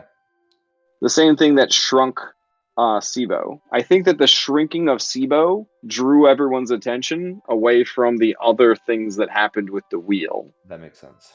But there were definitely other things that happened. So Sibo, you have the Boon of the Bard. So basically you can activate it, and while activated, everything you say becomes incredibly funny. And as an action, you can cast Hideous Laughter with no semantic or material components. Nice. Okay. Yeah. This is something you would activate, and then it lasts for a duration. And it's a one-time use? Or just correct. Okay, one-time use. Yep. Okay. What sort of boon does Andronicus have? Boon of the Titan. He has Boon of the Titan. And then the other two, Oren, well, it's hard to tell with Oren, but Oren received the same result that Maya did, is the Boon of the Trickster, which is less of a boon and more of a, oh shit. But basically, you can cause yourself to become the center of a wild magic zone.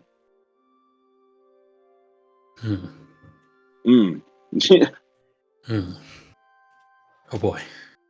Yeah.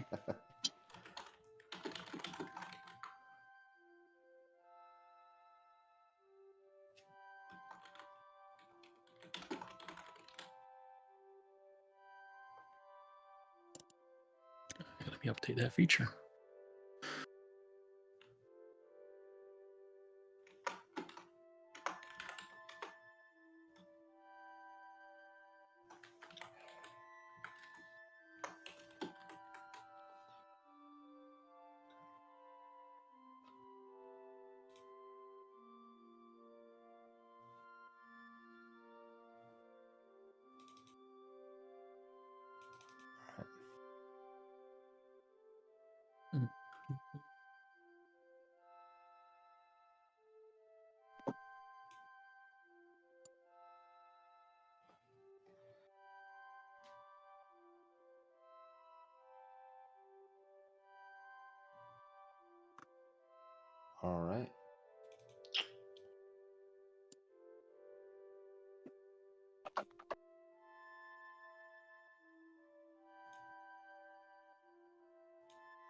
Do we have any additional business we need to take care of this evening before we rest, or? Bicycles in the morning would like to go to the nearby olive groves and wants to know if Maya thinks it would be all right to harvest some.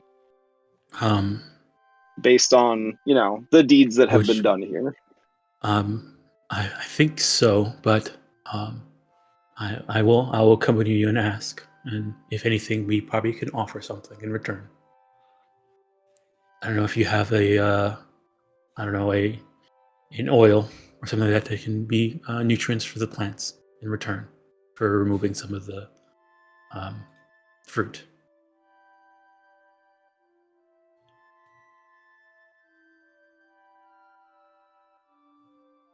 So that new ones can grow. I will look through my supplies. Hopefully, I have something. Oh, and, worthy of a goddess. Maya, here's that turtle stone if you want to give it to Bicycles. Okay. I would say for when we're traveling and out, and if things get rowdy, that's when they'll have it. Right, but we don't always know when exactly that's going to be, and I may not be next to Bicycles, so now is as good as time as any if you feel that is the best thing to do. Well, when we journey out, I'll have him hold it. All right, sounds good. And Crash, we had previously discussed with the golden lion hide. Does that need to be fashioned into the cloak, or is it already kind of ready to wear? Or? Oh no, it definitely need to be fashioned into the cloak. Well, it'll be sent to Vulcan with Lance, I think. Okay. And the tail for the whip. Oh, and I guess the testicles too. No, I think we can turn those into potions. Can we? Say with Bicycles. Yeah, Bicycles. That's actually a good point. And Maya, yeah, I think you guys could do that. And that cloak, that was just did that require attunement, or just that's what you get with wear? It turned into a hide armor, so it had to be made into armor. It's not right. But I mean, once it's fashioned to hide armor, is it require attunement for the other abilities? Because it grants resistances, it would require an attunement. Nice. Okay.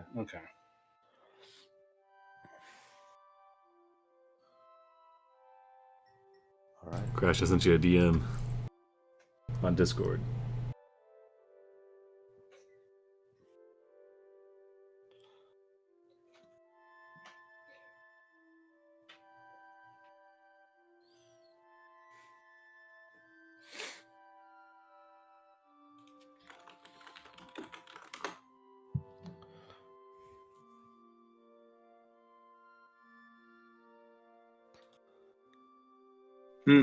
Okay. You guys get pretty, other than the grief of your friend dying and the trauma of witnessing all those creatures crushed to death, and your lives being in danger, and the immensity of your destinies hovering over you, you guys sleep really well.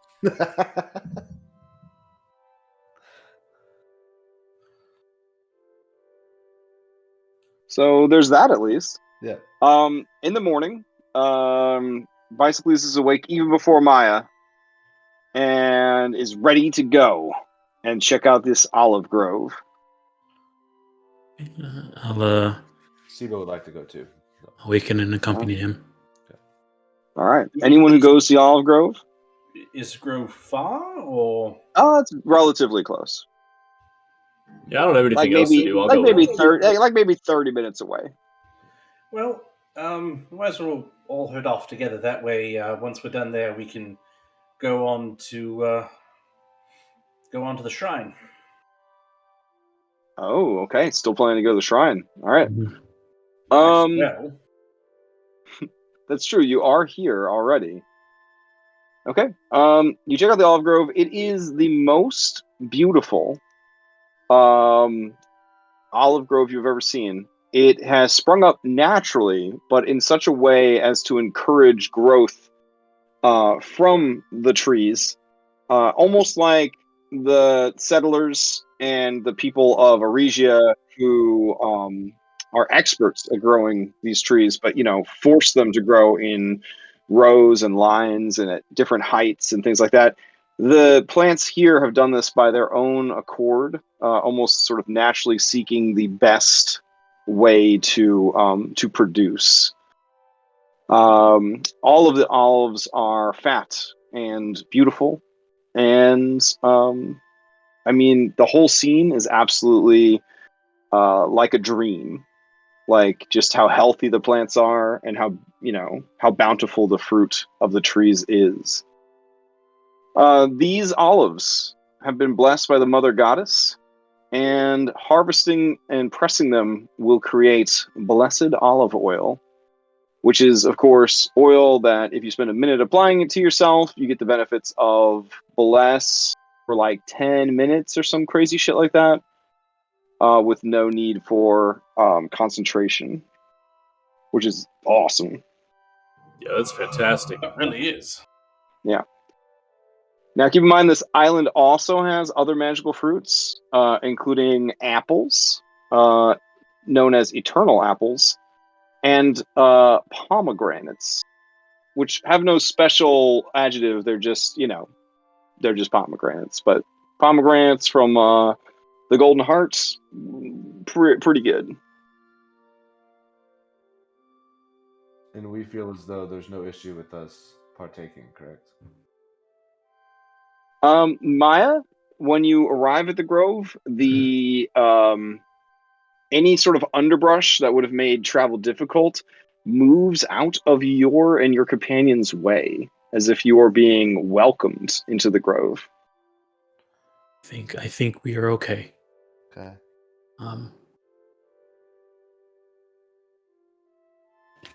But I will say that as we partake, we should, if we can, return, leave the seeds down, anything like that. Yeah.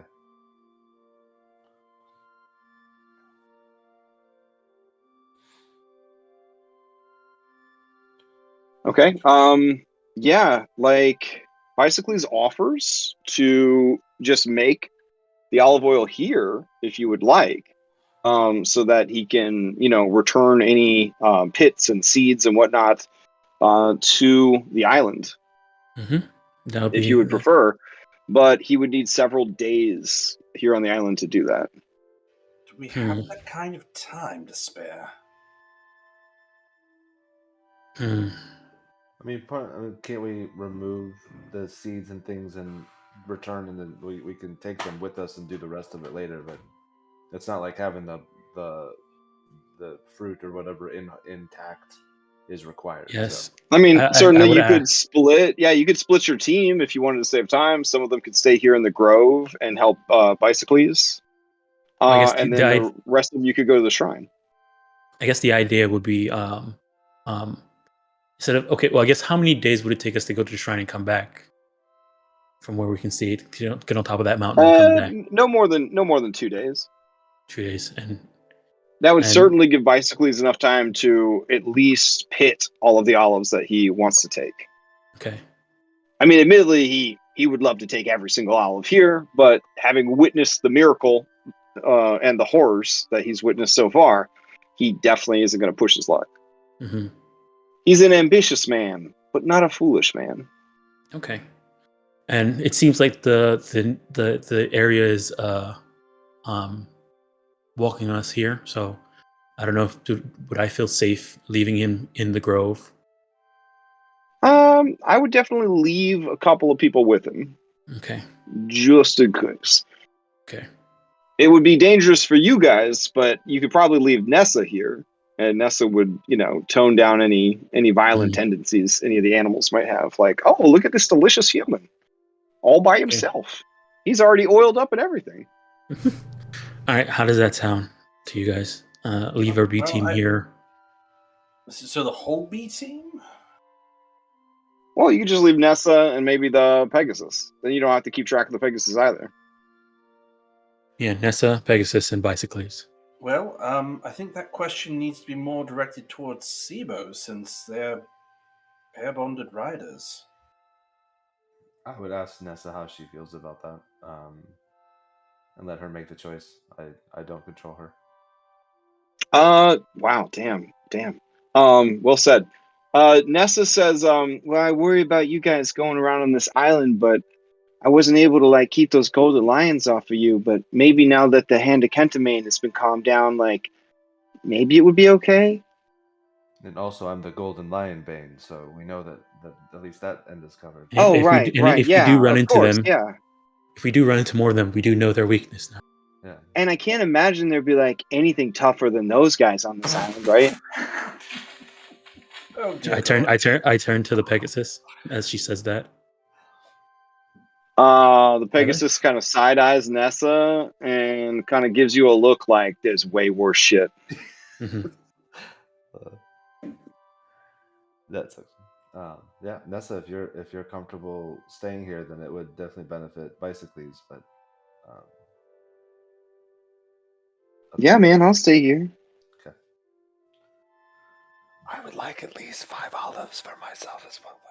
Yeah, man, we should totally get some olives for like that old man in Aresia. Yeah. Okay.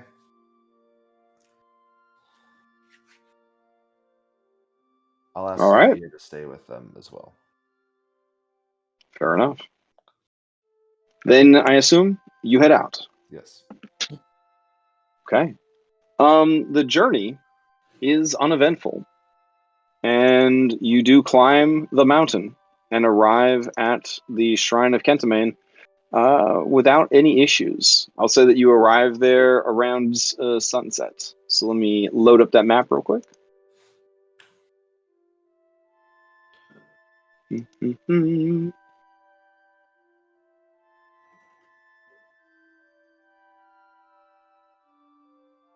right, preload that. Go in here, grab some people. There we go. We'll make Orin invisible so people don't feel bad. All right. Try to keep Rope Snake company. You doing okay, little guy? Oh, he's very sad. He's very sad. He bonded very quickly to Orin. Don't worry. I hear he'll be back. I'll keep you warm until then. All right, you guys reach the mountaintop where you see a very ancient Gigan shrine built to Kentamane. At first, you're like, where's the hand of Kentamane? I don't understand. And then you realize just how big the hand of Kentamane is. I see it. Holy crap. Those are and you can see entwined in its fingers is a beautiful tree. Sibo, trained in history, your understanding of this is that it is a common motif to show Kentamane in chains, because he has a temper and an anger and a strength so great that if it was ever fully unleashed, like in an anime where they like fully unleash their full power, if he went true instinct, he would just wipe out everything. So he is traditionally associated with chains, and they are actually a part of his iconography for like religious purposes. In this instance, the tree is performing that same functionality of kind of hold me back, baby, kind of like that. And it's very symbolic because Thylea is a tree, and she, with her love, is essentially holding back his rage and wrath. So it's a very beautiful structure. Anybody with any sort of appreciation for Kentamane or the religion, mythology, lore behind him and Thylea, this is just a gorgeous, gorgeous sight. Maya's eyes are wide. Now, the little fat statues that you see, They are all little depictions of Kentamane, essentially. So they're just blobs of hands and faces. Little chibi Kentamane. Yeah, little chibi Kentamanes that are just hands and faces in equal measure. Underneath this roofed area right here, it's kind of like an open plaza situation. And there is an altar. And it does seem to be an altar where offerings are left and burned on occasion. Though it has been a very long time since such a thing occurred. I will attempt to kind of scribble or draw down the view from like a good angle. Okay. That I can share with Falana later. And Nessa.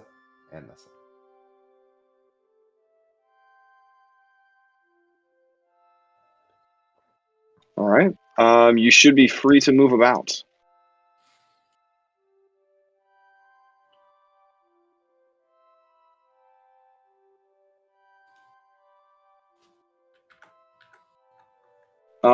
Maya, from where you currently are, you can see the ruins of what at one time was likely some sort of Geigen structure.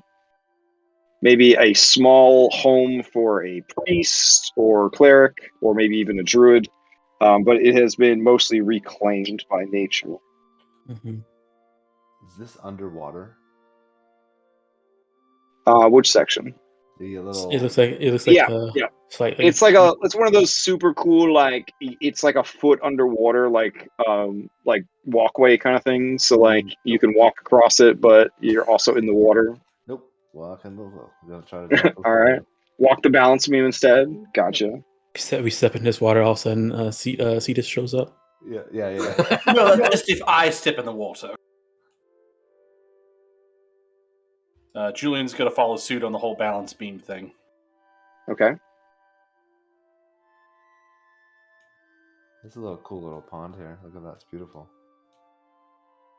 Yeah, Sapiku make amazing maps, for sure.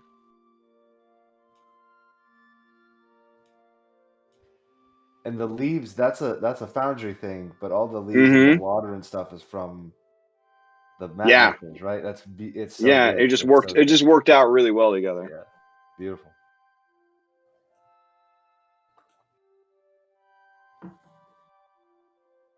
All right. As you approach, the altar is both blood and soot stained. Old though? Oh, super old. Yeah. Any recollection on typical things that have been gifted to Kentamane here, or yeah, I was gonna ask if there's can I do a common offering to Kentamane is any sort of strong or tough animal. So oxen are often popular. His favorite animal is the octopus. And then also, if you're looking for material wealth, chains. Sometimes chains made of precious metals. That is a dope offering. Yeah. What about an IOU coupon from someone who used to be a god? I mean, you could try. Kyra does pull forth her coupon book. It says, I mean, I have some left over.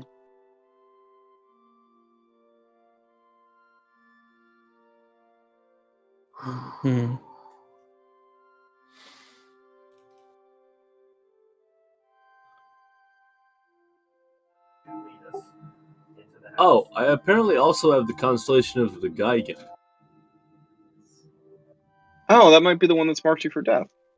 Huh. Very nice. I don't really have anything.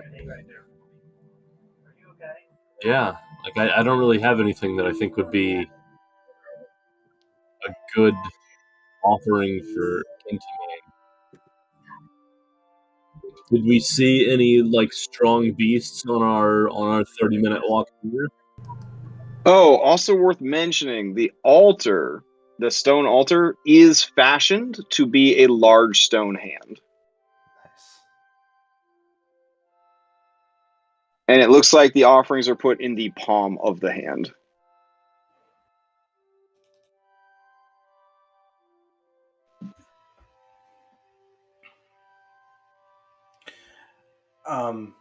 Crash.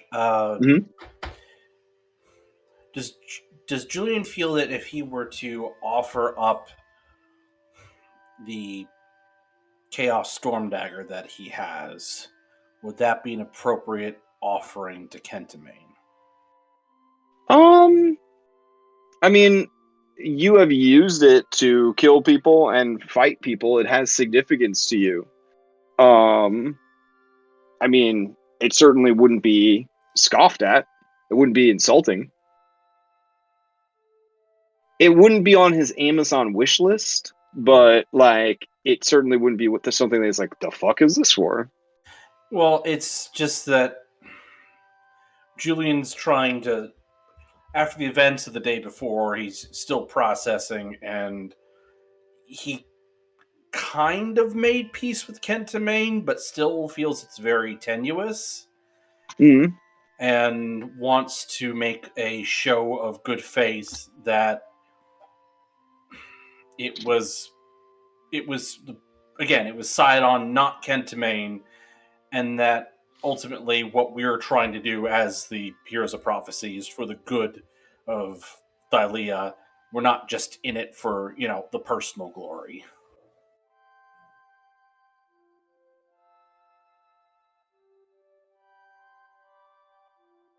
Yeah, I mean, with those intentions in your heart, you could lay that upon the altar. It really pains Julian to do it, but he feels that it's that sort of sacrifice of something that you don't really want to part with, maybe the greater significance. He will take out the Chaos Storm Dagger and he will set it upon the altar and sort of pray over it with those intentions in his heart.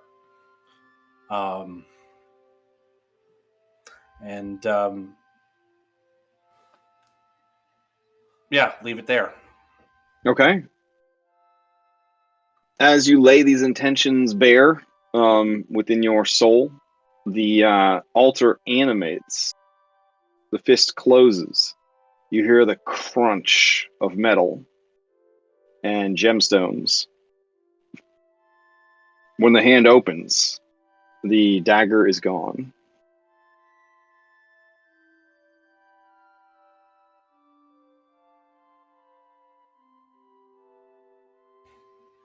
Julian will rejoin the group. Okay.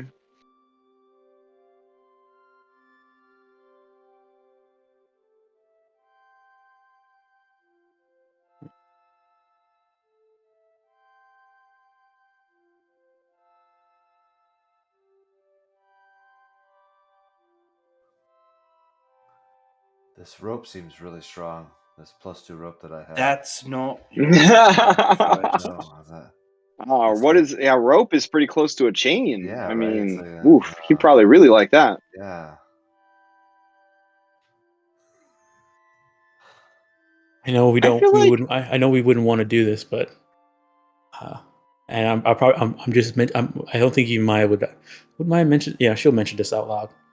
She's very, very selfless. What would be a very interesting, probably a very well received offering would probably be the tail of that lion, or the testicles. I was gonna say the tail because it's kind of like a rope, kind of symbolizing a chain plus it's a strong creature. Yeah. Okay. Sorry, he gives off that real masculine. Probably both of them. He'll probably want both. Like, yeah, I mean, I'd be sacrificing the golden lion testicles. I think that would be a good one. So the testicles makes the potions, and the tail makes the whip. I don't know who's planning to use the whip. I don't think any of us were going to use the whip, TBH. I don't know if that's. You know what? I think that's a decision that you should make. I'm staying out of it. Well, no, please, voice your concern, Julian. We are a fellowship. I don't have a concern per se. I think it's more of the intention behind the offering.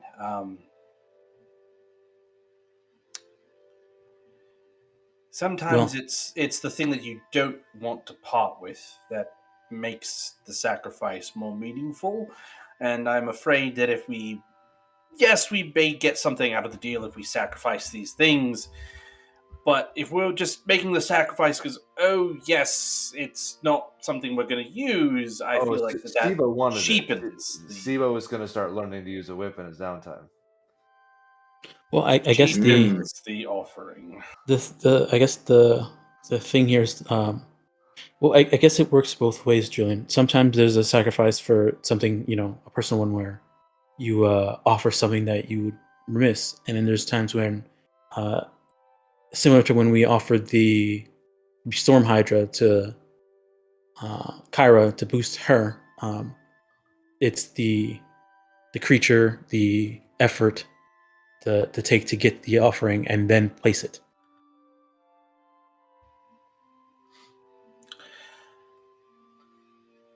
There are both. There are both. But what you do with it is what the rest of you do with it. I feel is entirely up to you. I do not think it matters one way or the other, particularly. I will say though, I do agree with you. And she reaches for the snakes that got cut off before. They flinch because they're not sure what's going on here. Sibo will is it doff the stalwart shield. Okay. And walk up to the altar with it. Oh shit. Okay. Given the countless Geigans that were probably slaughtered by the person who had it before, the symbol of strength that it is. And to Julian's point, something I actually probably do not want to part with. I will set it in the palm, so that shit! No other Geigan will ever be touched by someone. I mean, as items go, it's kind of a gruesome one with the whole feeding it heads and whatnot. Yeah. Okay. Shit, I gotta write this one down. Okay.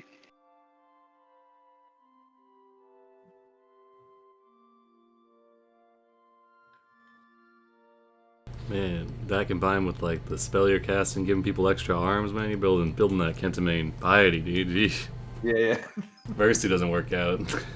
I mean, if Mercy doesn't work out, you might have a string of homicides on board. I mean, Kentamane as a warlock patron could probably be like a great old one or something like that. The grandfather's always better than the daughter, right?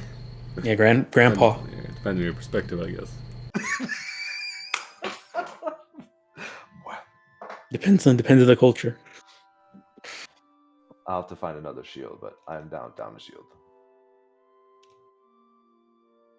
Okay, the hand closes, and you hear the scream of metal as it tries to kind of compact it and crush the shield.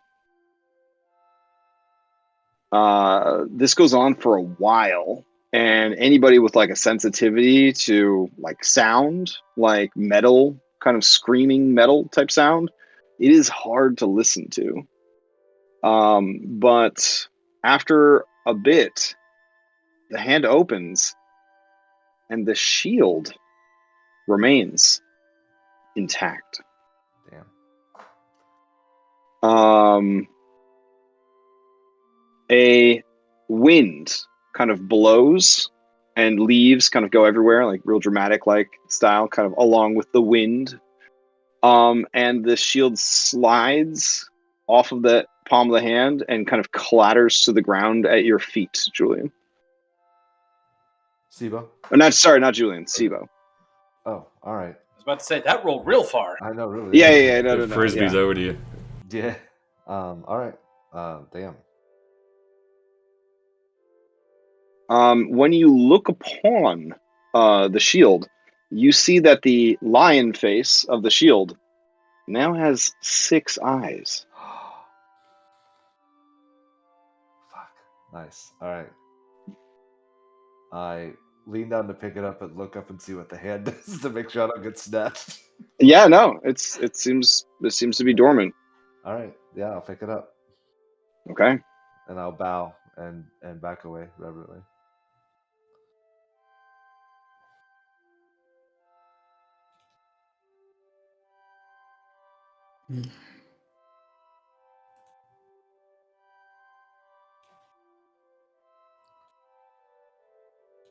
I am comfortable with both items that you mentioned, Maya, by the way.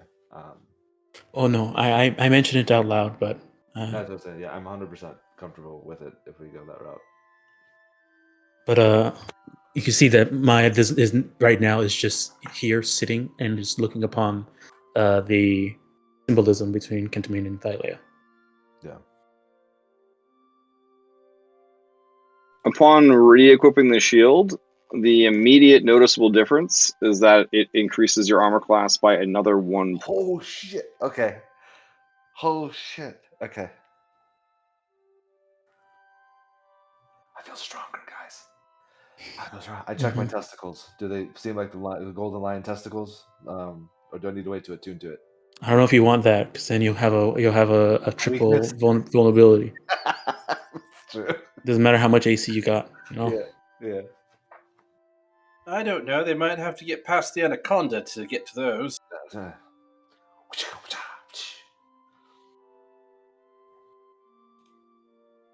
Do you want me to? I mean, considering all his clothes has been dissolved and that's right. I forgot about that little that. Yeah, don't you? Look at him right. Yeah, look at him. Just don't bend over, darling. I mean, he had to bend over to pick up the shield. Yeah. Well, I mean, in a fight.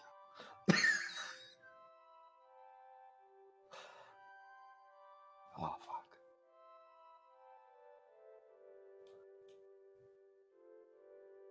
Well,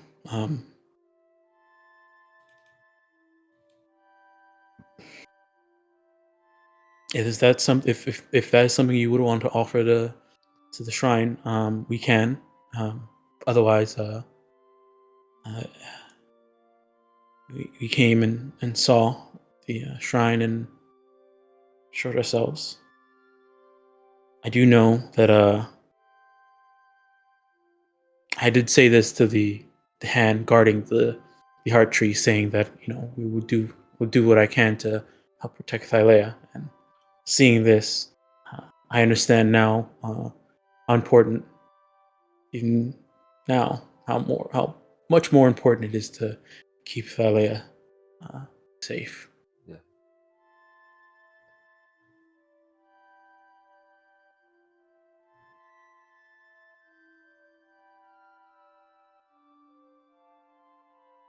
Oh yeah, this is definitely one of those scenarios where people are like, when they get, this is a very strange example.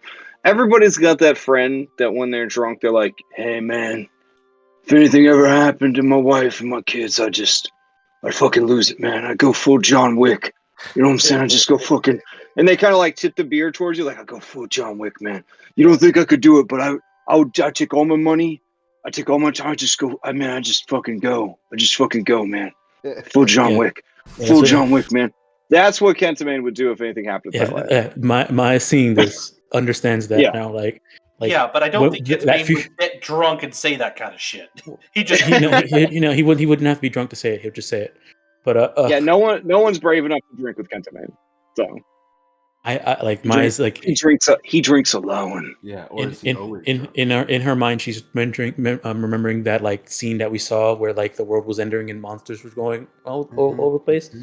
That was because Thylea got messed up and Kentamine is destroying the world because of it. So that's what she's thinking right now. Oh yeah, that's fair.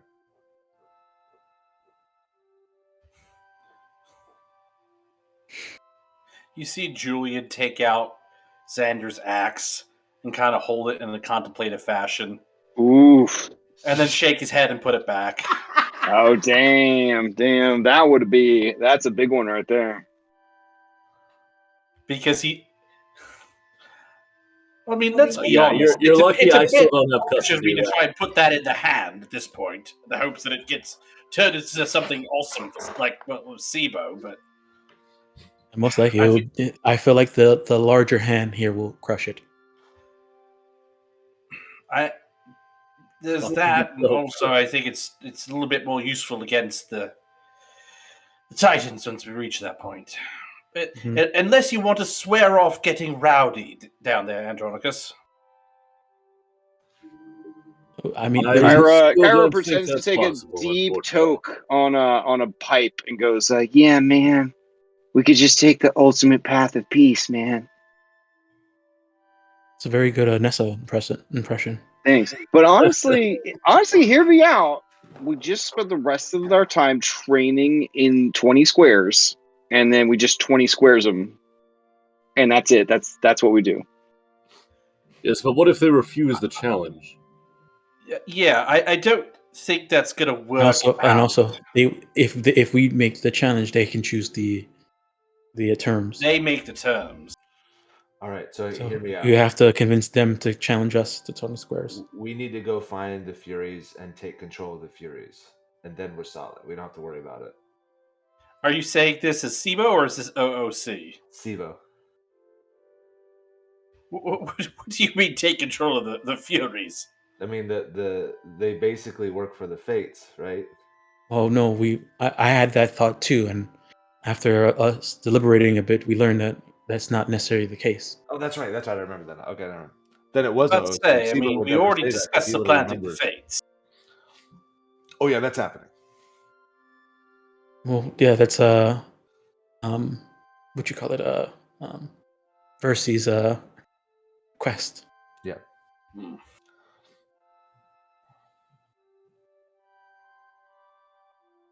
All right. Are we? So, that's why I'm asking: is everybody okay with sacrificing the tail? Yes. I mean, if that's what the rest of you want to do, that's fine. I personally think that it's throwing away resources, but then again, a blessing from Kentamane could be one of those untangible resources. So, let me ask you, Julian, if the blessing that you were going to be offered by Sidon came from Kentamane directly and not through Sidon, would you have taken it?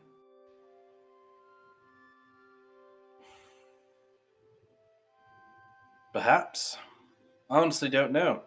We'll never know, because that opportunity is never going to present itself again. Mm-hmm.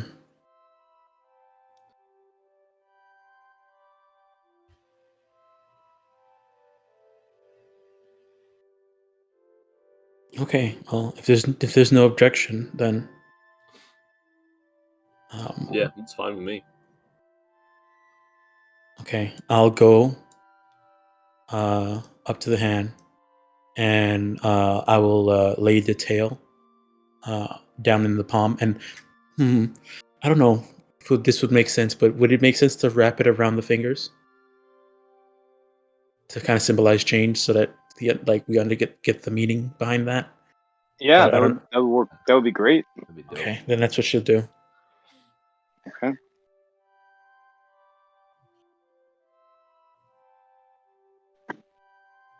Then, as you lay it, intricately weaving it between the fingers and back away, the fist does close, and you watch the offering burn away.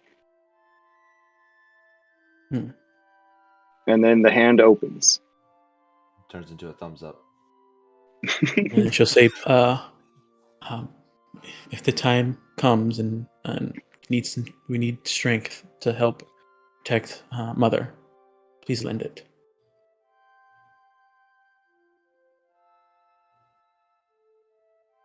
And back away. Okay. All right.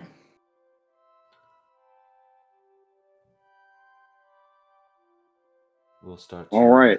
Head out. Yeah. I know we've had a lot of technical difficulties and a late start, and I'm super sorry, but we're going to need to take a 10-minute break real quick for me to swap my headset out. Yeah, totally fine. Yeah, no problem. No problem. Okay, cool. All right, All I'm right. actually going to Be back. Yep.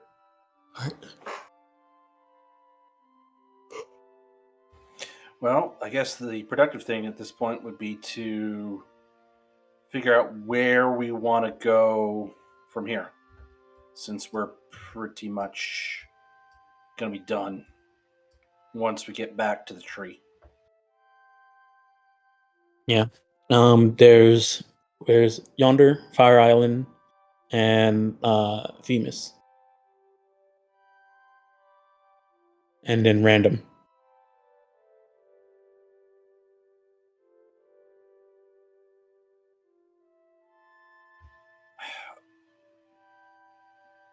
I'm torn about yonder because I feel like we've been. Again, I don't know how SIBO feels, but Julian's player feels that we've been sort of putting that off because it's going to be hard. But then again, SIBO's dad is there. And, that I don't know. I kind of feel like we've been limiting SIBO because it's a harder path.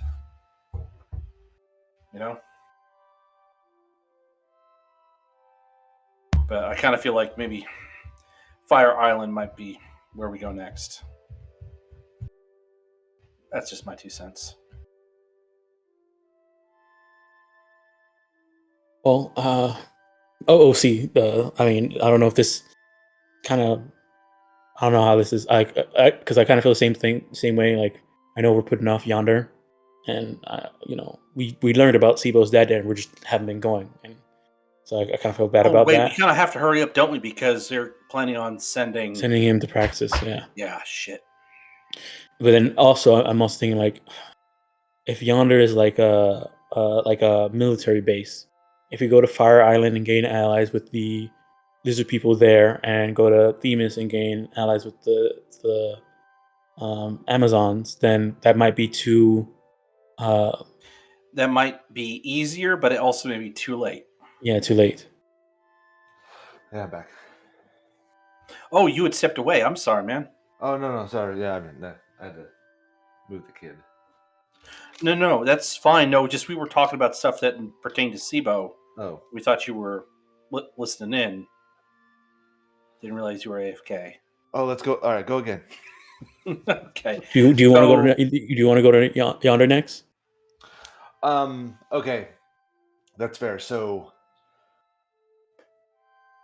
SIBO wants to go to yonder only because it sounds like it's possible his dad will get moved based off of the commentary from What's His Bucket on the ship.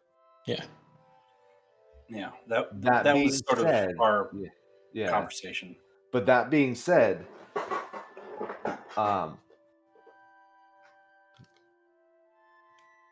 he would say that in all reality, the likelihood is that by the time we get there, he's already moved anyway, right? So you kind of take a practical approach to that there's no guarantee he's there still anyway.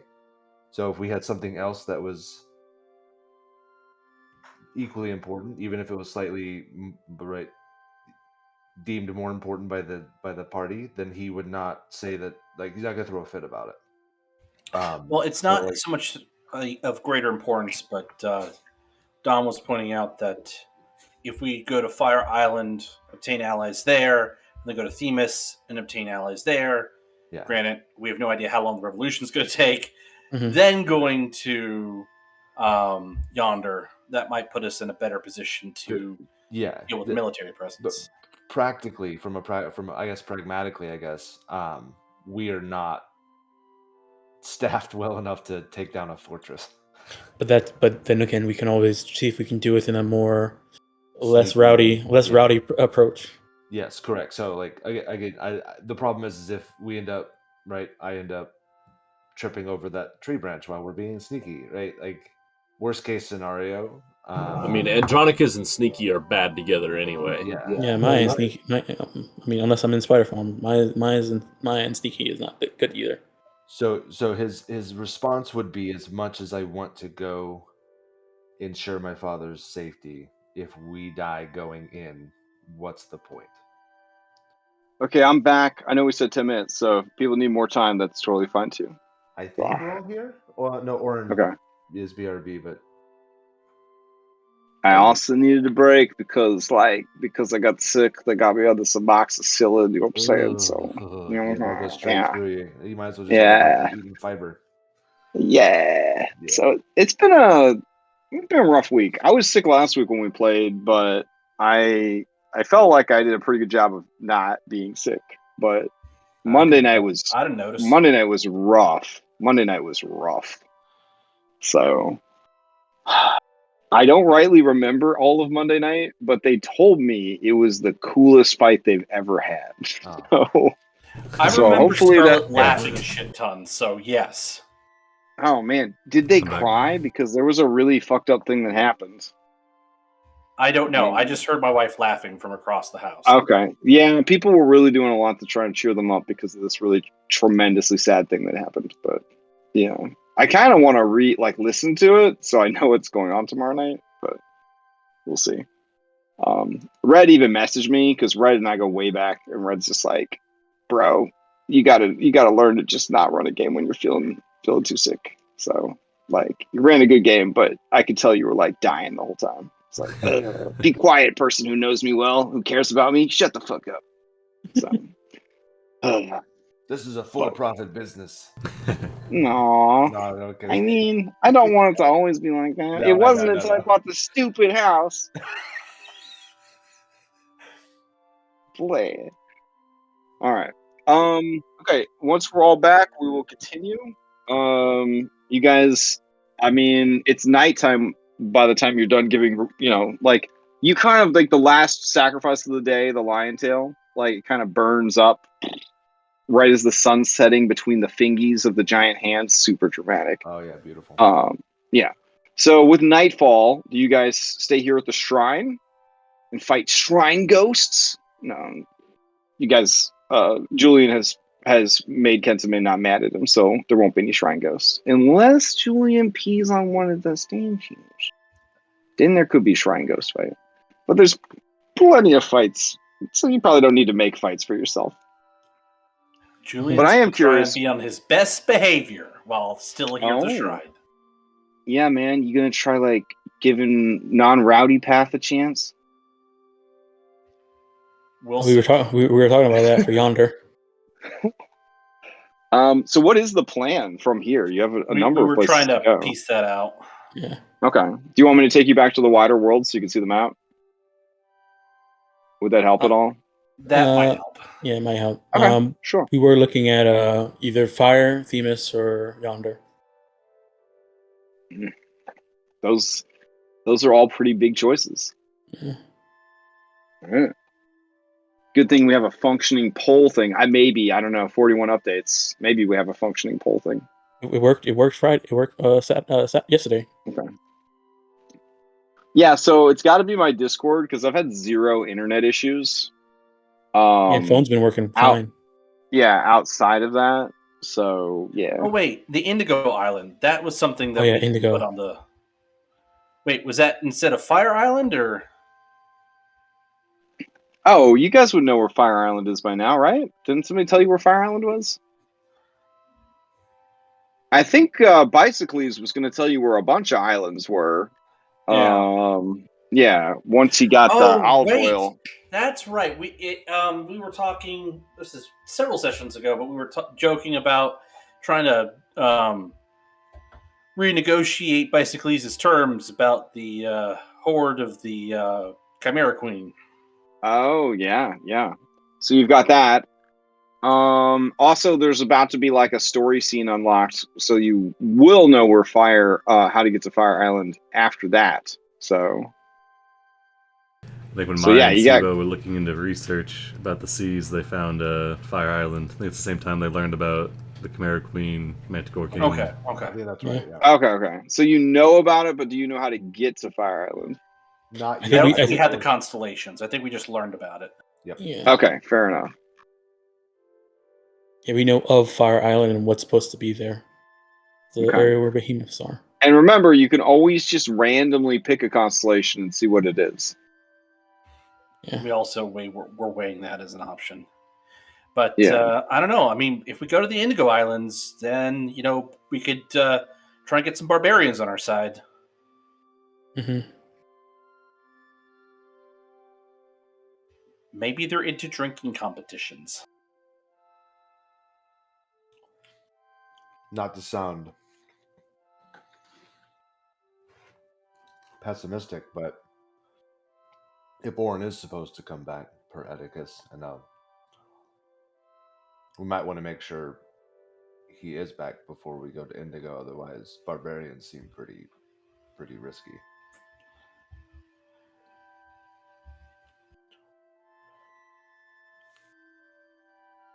Or bolster our beef. That's fair.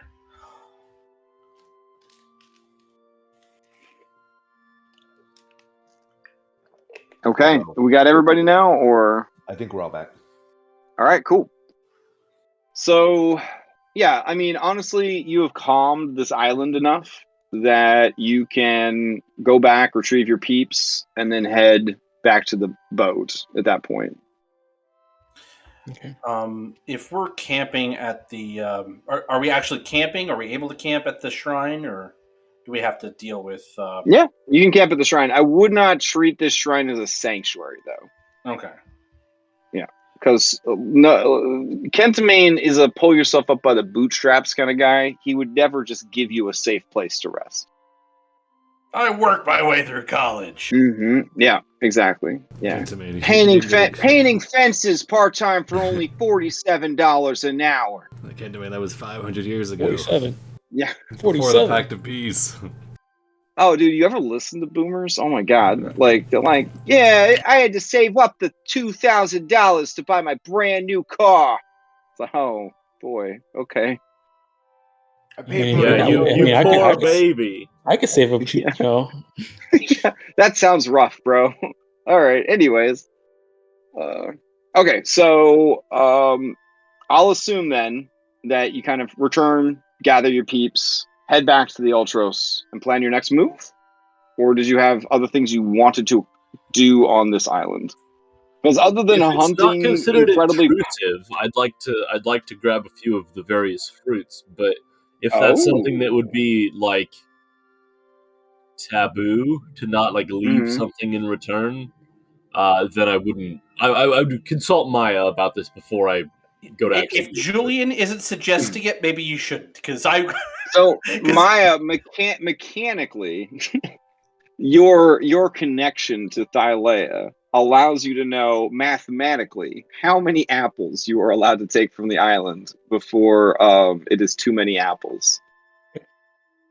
You may take 20 eternal apples. Eating one of these apples has the same effect as a potion of healing. Obviously, unless you are a large creature, and I'm not gonna make the obviously speciesist joke or a centaur. They're a large creature in our campaign anyways. If you're not a large creature, it would take a full action, not a bonus action, to consume the apple in a combat round. But it is a potion of healing, so each of the apples functions as a potion of healing. Nice. Does the eternal part mean that they don't go bad too? Correct. You have 20 apples that are always perfection. They taste amazing. Next question, Andronikos. Yes, you could bake them into a pie and make a super pie of healing. Hell yes. About apple juice. I was just about to answer that. They could be made into apple cider, which would increase their potency. Absolutely. And what's the ABV of that cider, though? If they're turned to cider, would it now be a bonus action to drink? Yes. Okay. If you want, you can. Jesus Christ! If you want, you could turn the 10 apples into 5 ciders, essentially. But I would say that they would be superior. Ooh. Do they also give you advantage on? Well, 20 apples. Sorry, 20 apples would be reduced to 5 ciders, and those ciders would be superior healing potions. And because they're cider, do they help us with advantage on against frightened? Sure. Oh fuck! They're super alcoholic then. Yeah. Oh, absolutely. Yeah, they're made from like Thylea's special heart tree apples. Absolutely. Absolutely. That's It was some low hanging fruit. All right. Anyways, moving on. Crash. These nuts are just golden delicious. So good shit. Good shit. Okay. No yeah. problem. So my Julian, I'm affliction gonna snakes need says, the sauce for that joke. Yeah. So the pomegranates are absolutely amazing. Each one gives you 1,000 experience points, but we use milestones, so that's problematic. I gotta figure out what else we can do with them. Give you hit dice. Sell them. Ooh, hit dice. That's not bad. You know, it's kinda like that would be vitality, pretty you know? cool. Yeah, okay. You could take 20 pomegranates. The pomegranates could be eaten as a full action, and they will provide you. You know where this is going. And they can provide you with a hit die. If you wanted to, you could turn them into pomegranate wine and get 5 such flasks of pomegranate wine instead of the 20 pomegranates. Each of those could be drank to remove a point of exhaustion and recover a hit die. Oh, nice. And That's really on good. fear. Yes, and give you advantage on fear for 1 hour. Yeah. Oh God, I love this. Are there any golden tobacco fields? Yeah, Nessa Is there reveals to any you halfling weed? Yeah, Nessa reveals to you the hidden grove of Thylea's Kush. Yes. Yeah. You may take 20 fat herbs from her grove of divine Kush. Oh yeah. Yeah. I These can be rolled. These can be rolled into 5 joints. Yes. When you smoketh these joints, you recover 1 level of spells and have advantage against fear for 1 hour.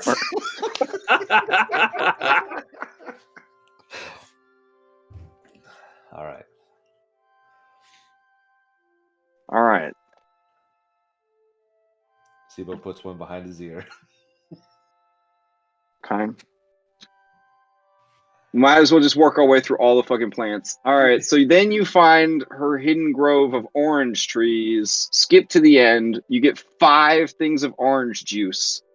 Drinking them will cure disease. So not nearly as exciting as the other stuff.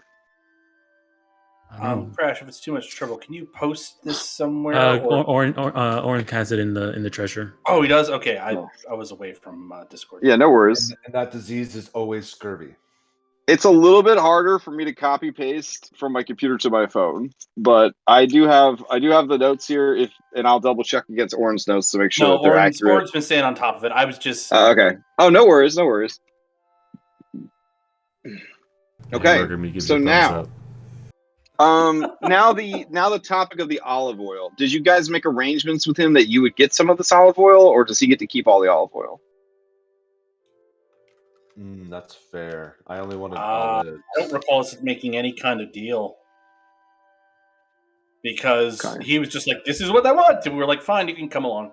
He wanted. The deal was that he gives us the location. Yeah. Well, blessed olive oil take a long time. This process requires 3 people a full day to make 1 bottle. So yeah, and he's 1 guy, so it's going to take him a while to process these olives. But he does take a shitload of olives. In exchange for half of the money or whatever that we like the money quote unquote that we got from the island, he would give us the location of the Chimera Queen. No, he wanted 2,000 gold. Oh, okay. Yeah, because here's the thing: Chimera Queen more than likely has a horde from centuries of attacking ships, and then the king of Mitros, you may have heard of him. His name's Acastus. He is offering a 5,000 drachmae reward for her defeat. Yeah, so he wants 2,000 of the 5,000 he knows you're going to get, and he will show you the way to Chimera Island. Gotcha.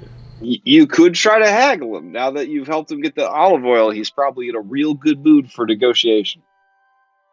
Or you could just murder hobo him and be like, "We're going to leave you here forever. You will get killed by lions." That's what Esther would do. I don't think we're going to do. That's true. Yep. No, because Kyra flashes her WWED rubber band bracelet at you, Julian, and nods sagely. we might need his oils later on. Oh, especially if you can do slipperiness. I think that Ohlen proved the efficaciousness of that. Before we go, at the end of days when we're fighting Sidon, we go in all oiled up. I hope so. Honestly, I hope you stand before the final door of his dungeon and you all oil each other up for a minute, and then run in there just fucking slippery AF, just covered in magic oil. That would be amazing. That would be so Greek. That would be so Greek. Oil is not conductive, right? You mean combustible? No, lightning. Oh, conductive. No, I don't. No, it is. Conductive. Oh, it is. Oh, it is. Yeah, but I have rubber soles on my sandals. I mean, the rubber soles are probably those like brittle ass sandals. Probably whirled away. Are we curing you of your curse first? Well, I mean, if you ever want to do another wild magic, we can. Oh, yeah. Oil is a good insulator of electricity. It contains unsaturated hydrocarbon, which does not have any ions. Hence, it is a conductor and insulator of electricity. That sounds really bad. Yeah. Good thing we don't use science. D&D. That is a fair point as well. Yeah. Forget science. Wait. Some oils are a bad conductor of electricity, but good conductors of heat, which electricity does cause. So. Oh yeah, I think there was a. Yeah. If I remember correctly, there's like I remember seeing a PC build where like they filled their. Oh, here we go. We got the final say. Is olive oil, because that's really what we're talking about. A good conductor. Olive oil is a bad conductor of electricity. All right. Oh. There you go. We're not gonna get the unstoppable. Well, I guess that answers that. We're gonna oil up. I just learned so much from Dungeons and Dragons. So much. All right. All right. So I guess if there's we got the fruit. I don't think we made a deal with Bicycles, but I don't know if he'd be willing to part with some for us. I mean, he probably would. Yeah. And then I guess we have to figure out where we want to go next. If he's still with us, then do we want to do the Chimera Queen?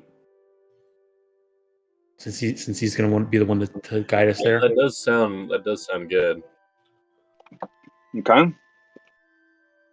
Let me update your calendar. You are leaving the month of Luthien behind.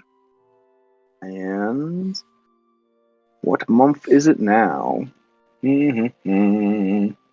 Let's see. 2 days on the island. So the second day of Gamleon.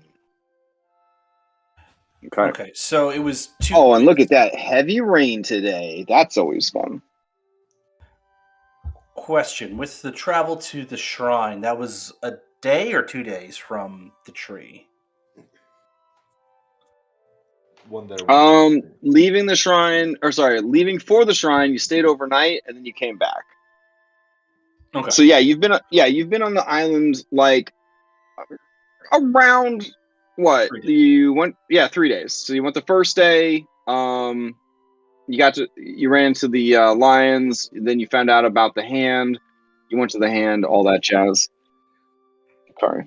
Okay. In that case, I'd like to roll again for continuing proficiency with the battle axe. Now, one thing that you didn't see on the island, even when you went to the shrine, you did not see the golden ram. That's right. Did you want to stick around the island and try to find him, or do you not really have? Try to send word to the golden. Yeah, we sent a message using Sophia, didn't we? He would show up near the group that stayed behind at the tree. Then, if he responds to the message. Yeah. Oh yeah. So more than likely, when you get back, Nesta would tell you like, oh yeah, man, like this golden sheep showed up. He was like real happy about everything that you did or whatever, and he was like, what can I do to repay you guys? And I was like, just keep being cool, man. And then he flew off. Yes. Did you happen to catch which direction he flew off? Oh yeah, for sure, Julian. And she just points at the sky. Right, thank you. It's like Telemachus basically, surely you saw something, and they're like both playing cards. She smiles like really big because she knows she's done a good job. You're the best.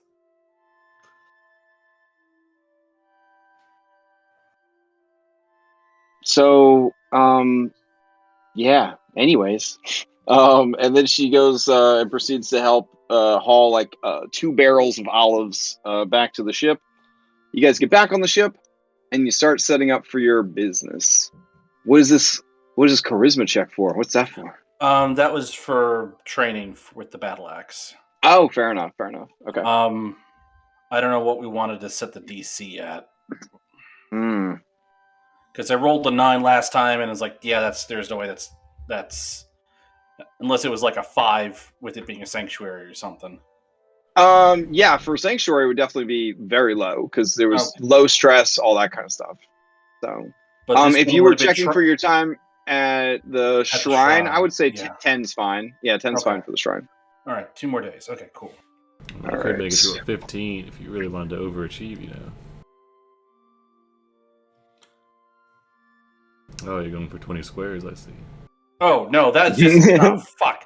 No, that... I was trying to edit my character sheet, and I did something else. Oh, okay. I just saw a rain of dice come on my screen. Sorry, everyone. Sorry. It's one of those things where like you spilled your game pieces. Yeah, spilled this. Yeah. Oh, there they go again. Jeez. Oh no, I can't send you the music that I want to use because I can hear it in Foundry. There we go. So that's the music we're gonna switch to. Okay. I really appreciate you using your bot since my Discord self-destructed. So yeah, no problem. Crash, over the next little day or two before we even leave the island, I would have probably reattuned to the shield, assuming there was something else. I was just checking, make sure that nothing else came out of the new shield. Oh yeah, so you reattune to the shield, and in addition to it having a higher defense, while you are attuned to it, it is weightless for you. All right, awesome. Which makes sense for it being +1. So awesome. All right. Okay. You also get the sense that obviously Kentamane respects the shield quite a bit. So, yeah, for sure. Okay. It's bigger than Sibo. It just doesn't weigh anything, so he can. I guess, yeah. Maybe for Sibo, it almost has like a tower shield kind of look. That'd be kind of cool. Yeah. Yeah. Who's the tank now? Andronicus. Look at me. I'm the tank now. I mean, you're not wearing anything else with that breastplate and the shield, so I guess. Kyra approaches you, Sibo, and says, "So I know that shield, which hey, I'm really glad that it didn't get destroyed because my dad made that shield. I didn't want to say anything because I was kind of curious what was going to happen. But I'm really glad it didn't get destroyed. So yeah, because he would have been so mad at you. Oh my gosh. Have you thought about putting other things besides heads in there? It hadn't occurred to me. Because I mean, we have come into possession of some mighty testicles. Would I get the feeling Just saying. that would do. They're head shaped, right? They're basically, and they're probably the size of the mouth here, and I kind of. Yeah. Ignoring the fact that we're putting balls in a mouth that my dad made. I mean, yeah. Oh boy. It is a lion. It is the same type of lion. Yeah. Honestly, if I had testicles, I would be intimidated AF if I saw you come at me with a 6-eyed lion-headed shield that had a juicy testicle in its mouth. Yeah, no, it's fair. Yeah, I would be like, that guy, not messing with that guy. I'm worried it would waste it. You know what I mean?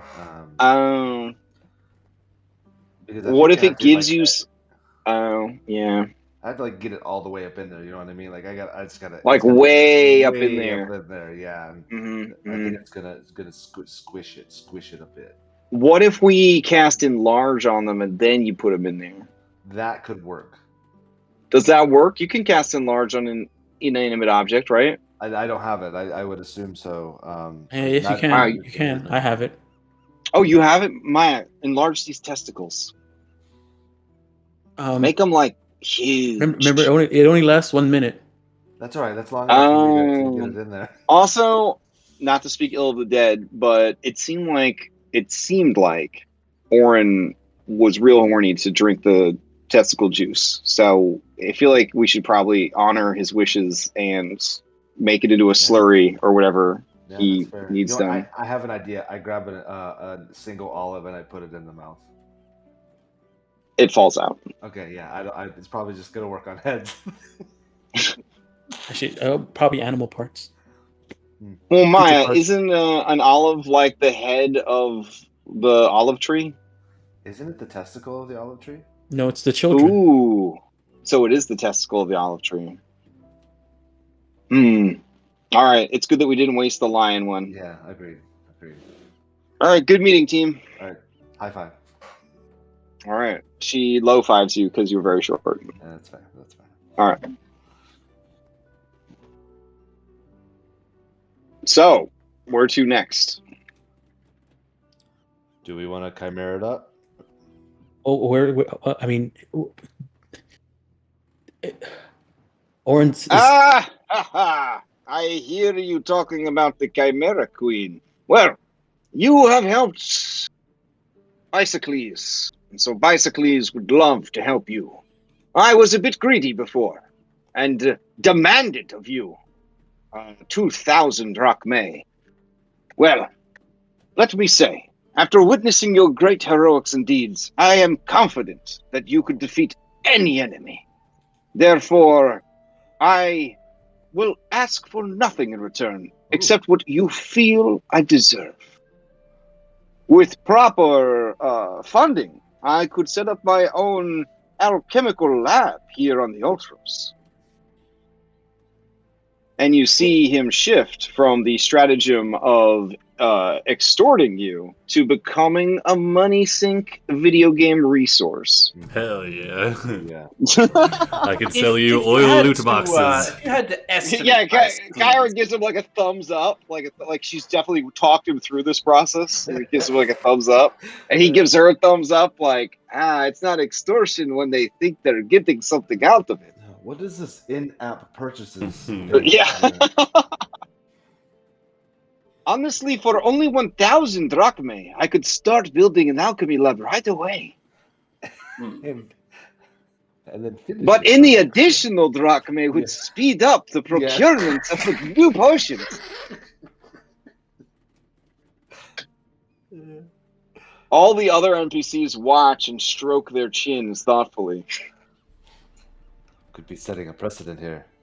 Yeah, Kyra says, well, you know, I feel like if I had 1,000 drachmae, I could set up a joke shop on the Ultros, and that would increase the amount of inspiration I could provide tenfold. You should have it on you because we still had to find 2 other instruments, and you were going to pay us.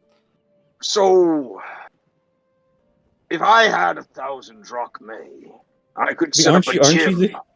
Aren't you the king of a? I'm pretty sure you. He blushes and he puts his two fingies together, like his 2-pointer fingies together, and he's blushing and he says, "Oh well, Nora, she's the queen now, and she took all the money, so I get like a very small stipend. But if I had 1,000 drachmae, I could build a gym on the Ultros, and we could use it to train and make everyone strong." Playing Sims now, aren't we? This feels like a what was it, Garrison or maybe we just take more turns at rowing? Wait. No, they're onto something here, heroes. Listen. If I had 1,000 drachmae, I could create for myself a small research alcove that would greatly improve the accuracy of the information I was able to provide you. After all, I want nothing more than your continued success in all things. Do we have room space on the Ultros to fit all this stuff here? Of course we do. It's called the bilge. And Endis says, "I don't want any of your filthy drachmae," and walks away. Would you use the gym? She says, "Well, yeah." Okay.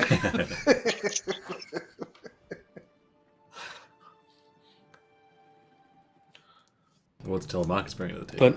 But Telemachus is definitely reading the room and trying to decide if he should put forward his in-app purchase idea.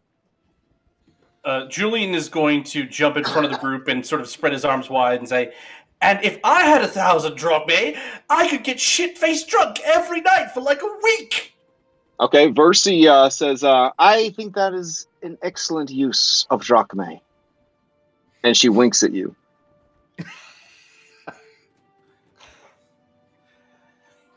And Julian will just sort of, he'll wink back and he'll just stand back with the rest of the group.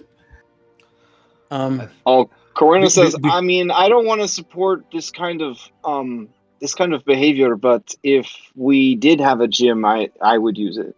Yeah. Gym. Before he was alive, he'd be pretty hurt here. I mean, he set up a gym for everybody to use. That's true. I forgot about that. It's only slightly dangerous. Before we shove off, we have to recalibrate the Antikytheria. Also, before we move off, should we wait till we have Oren back? Rope Snake pipes up and says,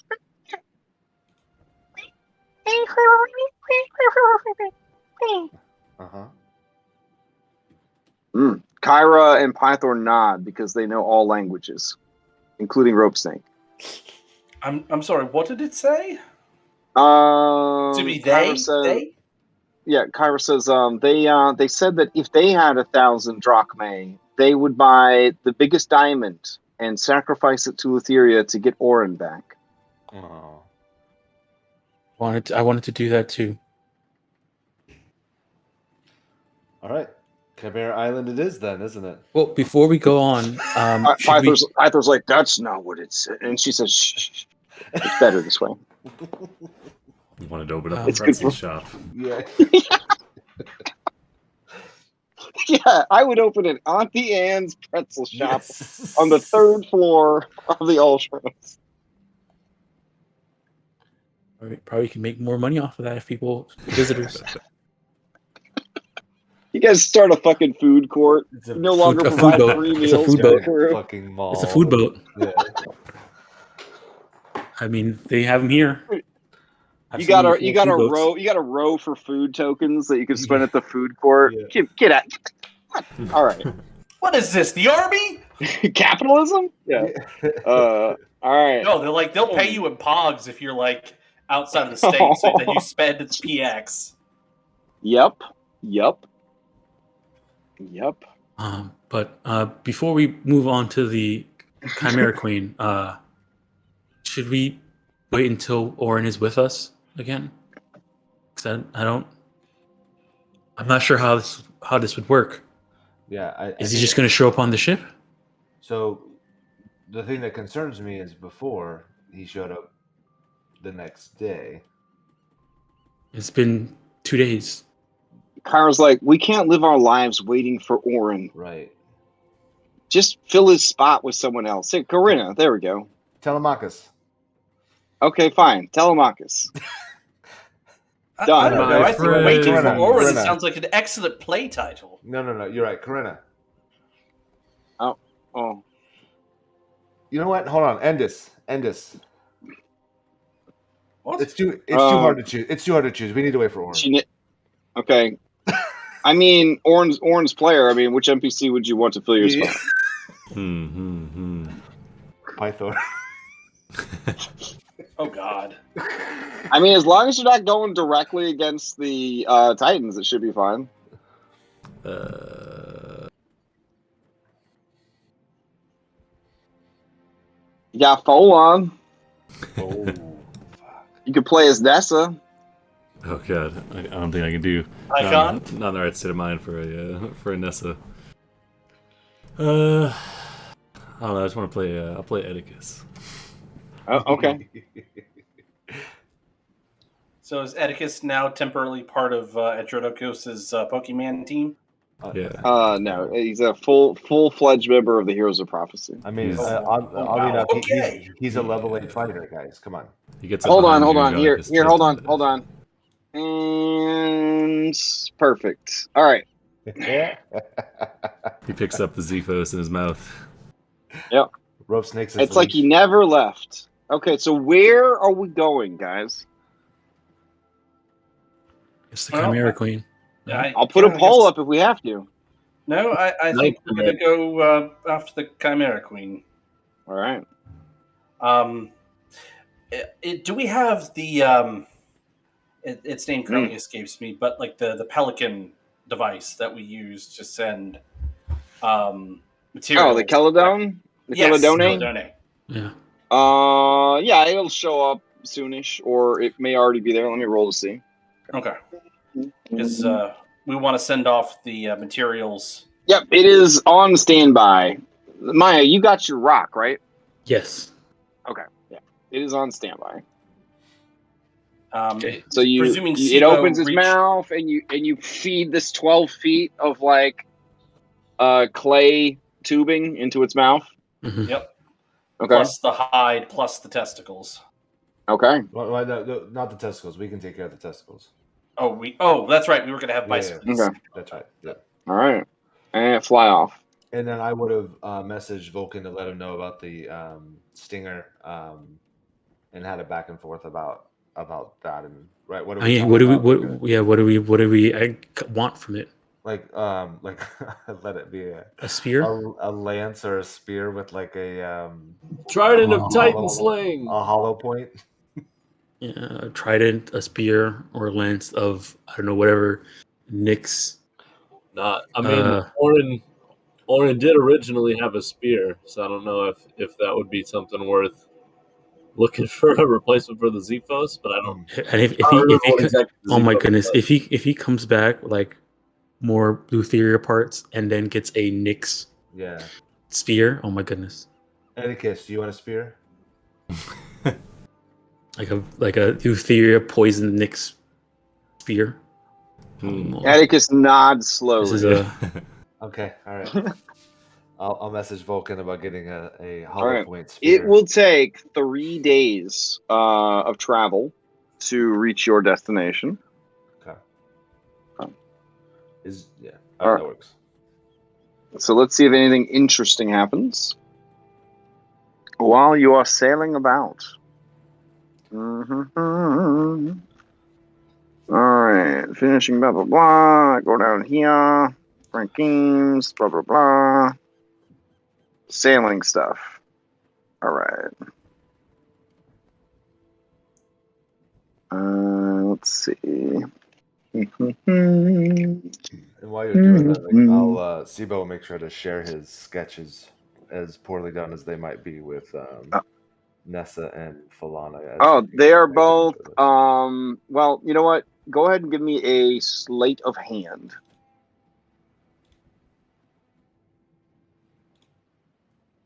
Sibo or just anybody? It's Sibo. Sibo's They are passable drawings. Nice. Yeah. Oh, for the drawing. Jeez, wow. Mm-hmm. Yeah, they are passable drawings. They look pretty good. Yes. I guess during this trip, seeing that some of the stuff that's happened while we were on here and knowing Maya's own weaknesses, she's gonna ask Corinna if she can train her in the use of a bow. Oh yeah. Oh yeah, Corinna will begin immediately training you in the use of a bow. Okay.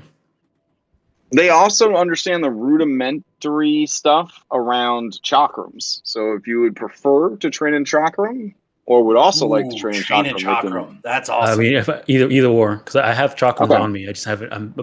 Okay, then yeah, she will try to show you what she has been shown. Okay.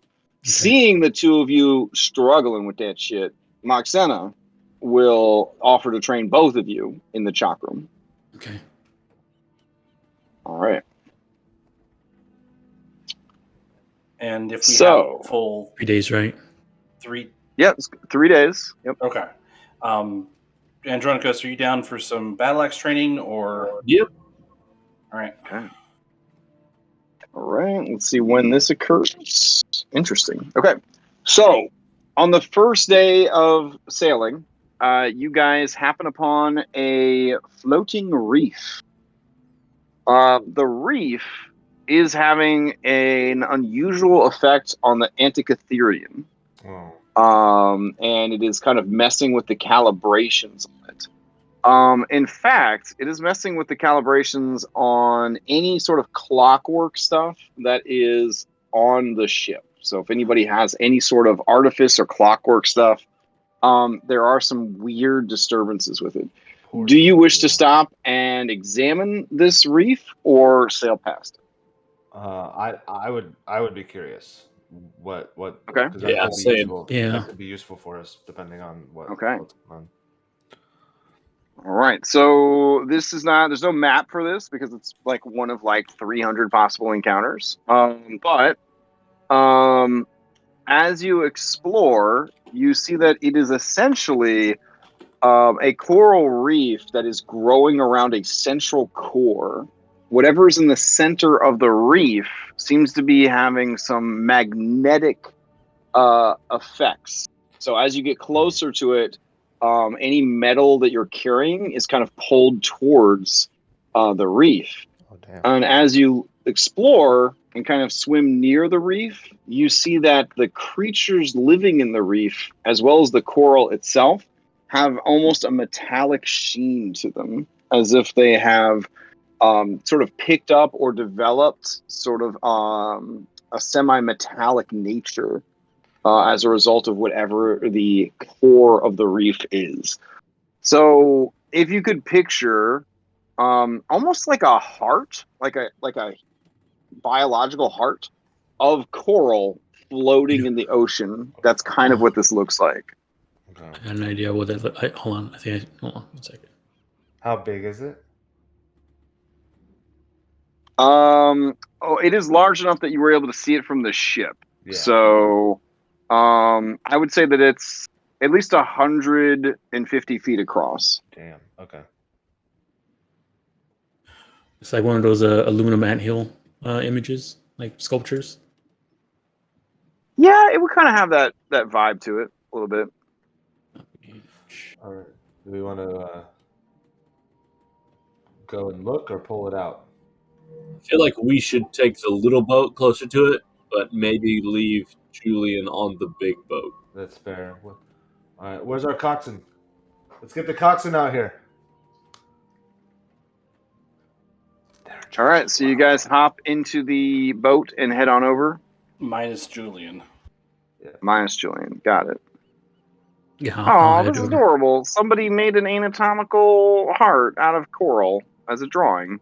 That's cool. Damn. That's pretty cute. I'll post it. Oh no, Suna, what are you doing? Oh, you posted it too. That looks great. Yeah. Oh wow. Okay. Damn. Yeah, so that's like the general vibe, and everything has sort of a metallic sheen to it. Okay.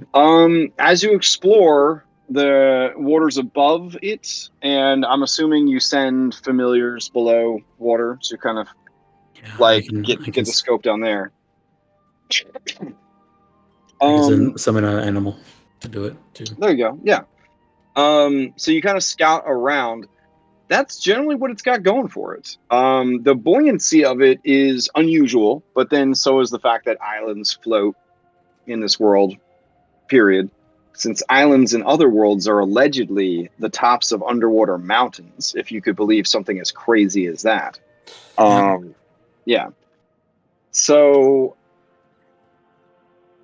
as you are kind of examining it, you do see that there are trinkets of metal that are attached and sort of overgrown into it. So basically anything that you could imagine from like a ship that is made of metal has been absorbed into this coral structure.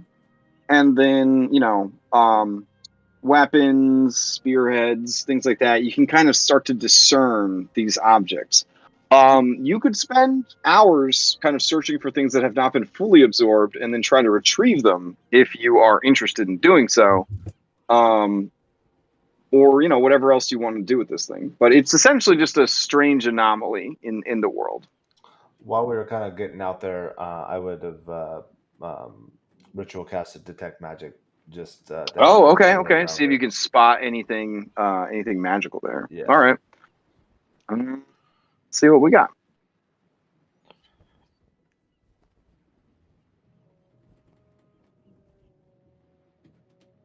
If there's any way I can help Sibo with that, I'll also do some Detect Magic as well.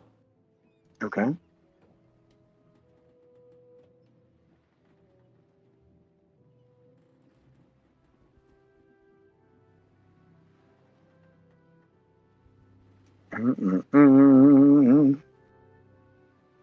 Okay.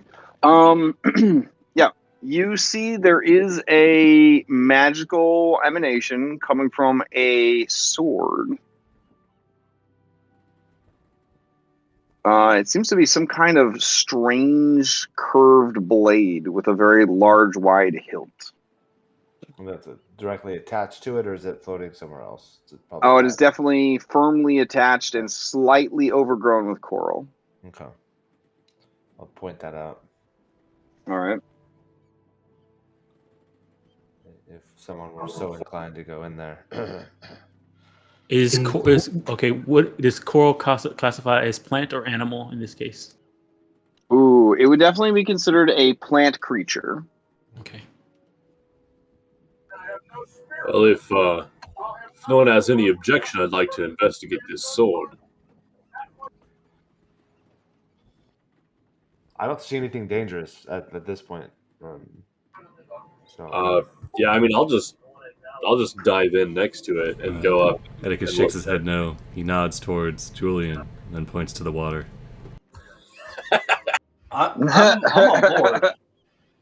Oh, you didn't even. Yeah, you didn't even go out there. He's trying to get you to go get it. Yeah, Julian, hop in. Kidding. All right, go ahead. Why? We're already down one person. Oh yeah, that's right. Atticus, what are you thinking?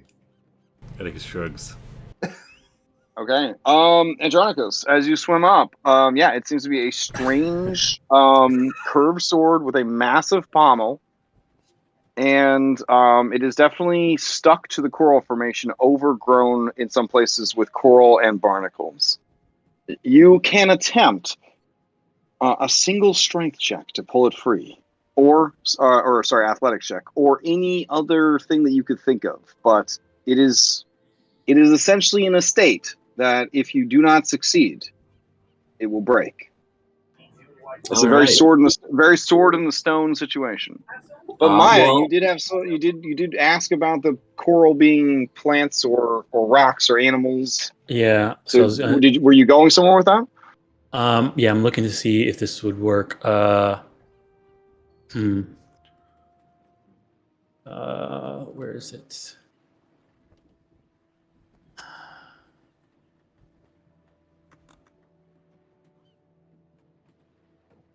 No, I don't know if. Okay.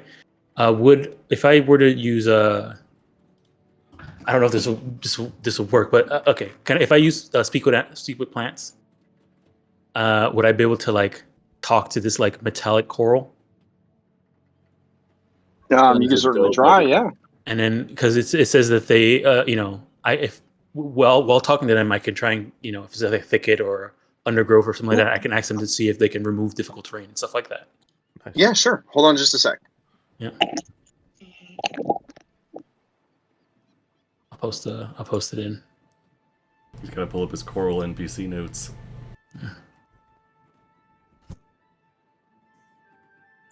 They all sound like Fran Drescher.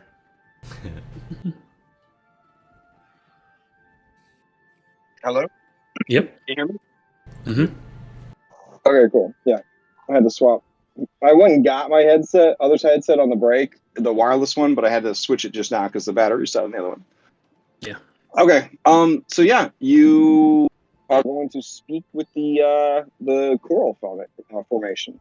It has obviously got a sort of hive mind situation going on. Yep. A lot of what you see in a coral formation is obviously like dead coral. So they're very like necromantic plants, you know what I'm saying? Mm-hmm. They kind of have that, that vibe where they grow on their own dead ancestors kind of thing. Mm-hmm. Yeah.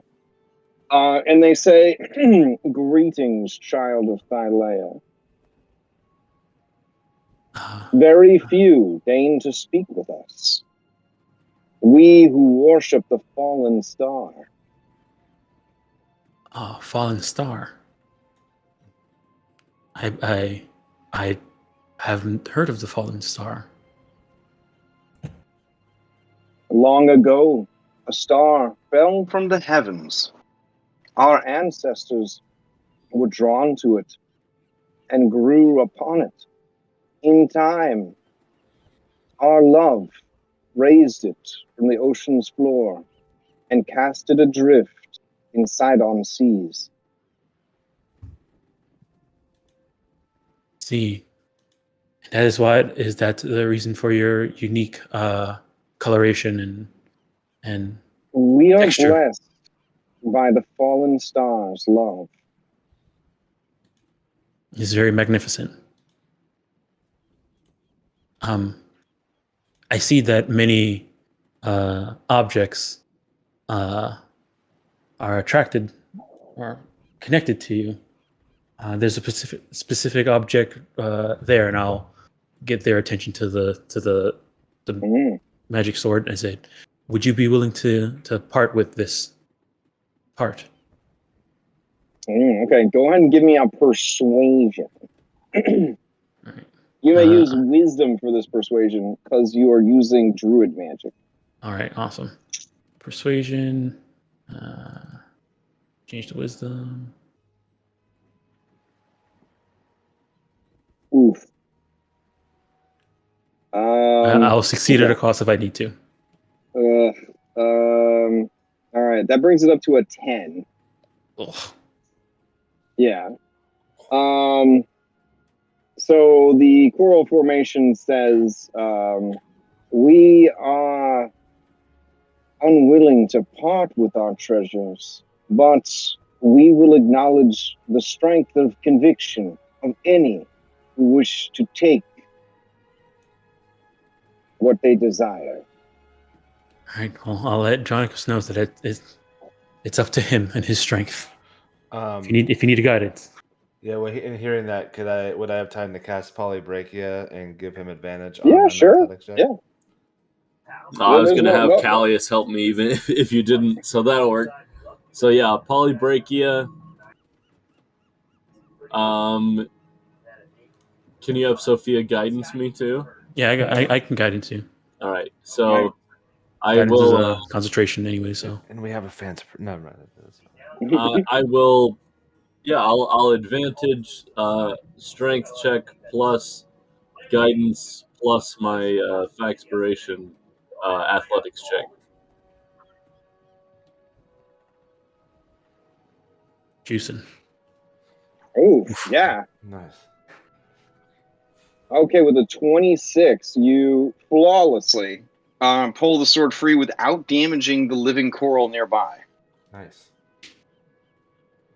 It looked like that. Whoa. I now become the king of England, correct? Yeah. Unfortunately, can't get there. Oh no, it's a cutlass. We're doing a pirate campaign now.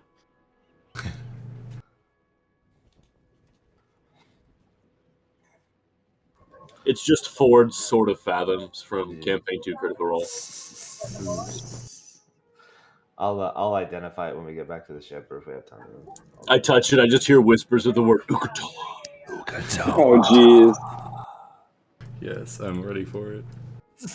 And if you rub it, out pops a pirate genie. I grant you 3 wishes of the high seas. I will thank the coral.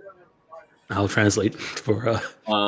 And then I will, with my newfound sword, swim back to the ship. Okay, fair enough. I'll ask the coral if they're willing to part with a dead portion of themselves.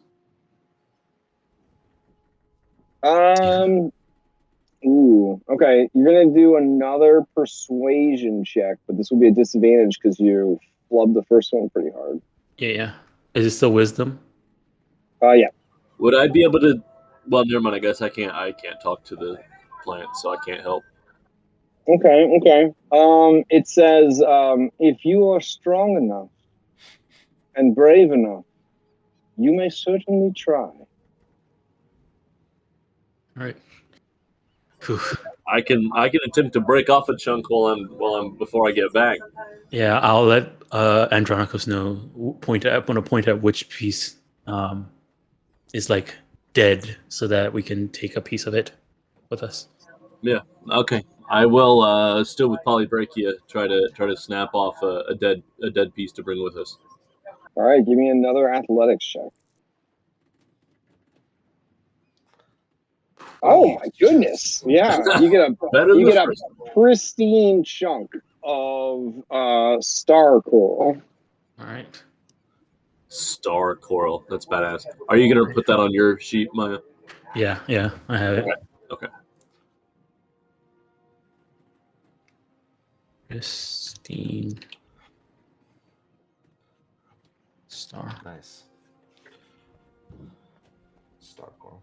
I kind of want to see if maybe this can help me with the moonsicle that I want to make. Oh yeah. All right. If we make it back to the ship, I'll identify the swad.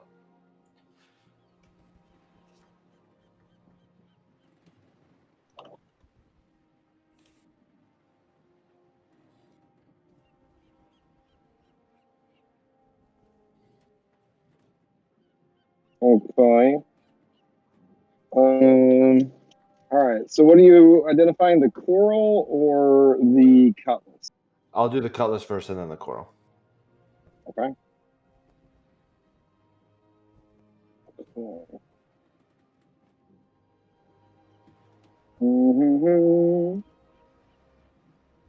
Hold on just a sec.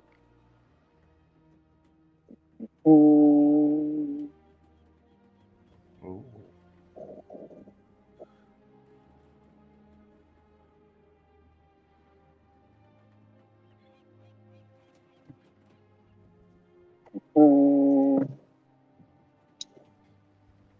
I guess looking at it, like this like metallic coral, is it like does it have the property of any specific metal?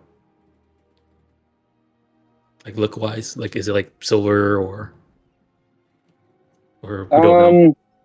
It's almost like a shimmery, like a mother of pearl kind of effect. Okay.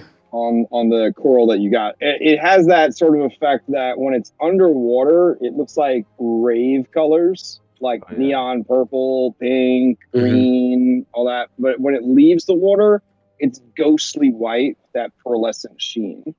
Okay. Does that make sense? Yeah. Okay.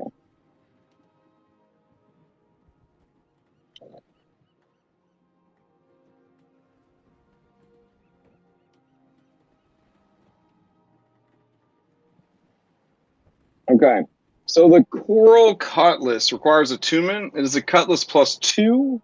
It provides you with a swim speed equal to your base speed. If you already have a swim speed, you double it.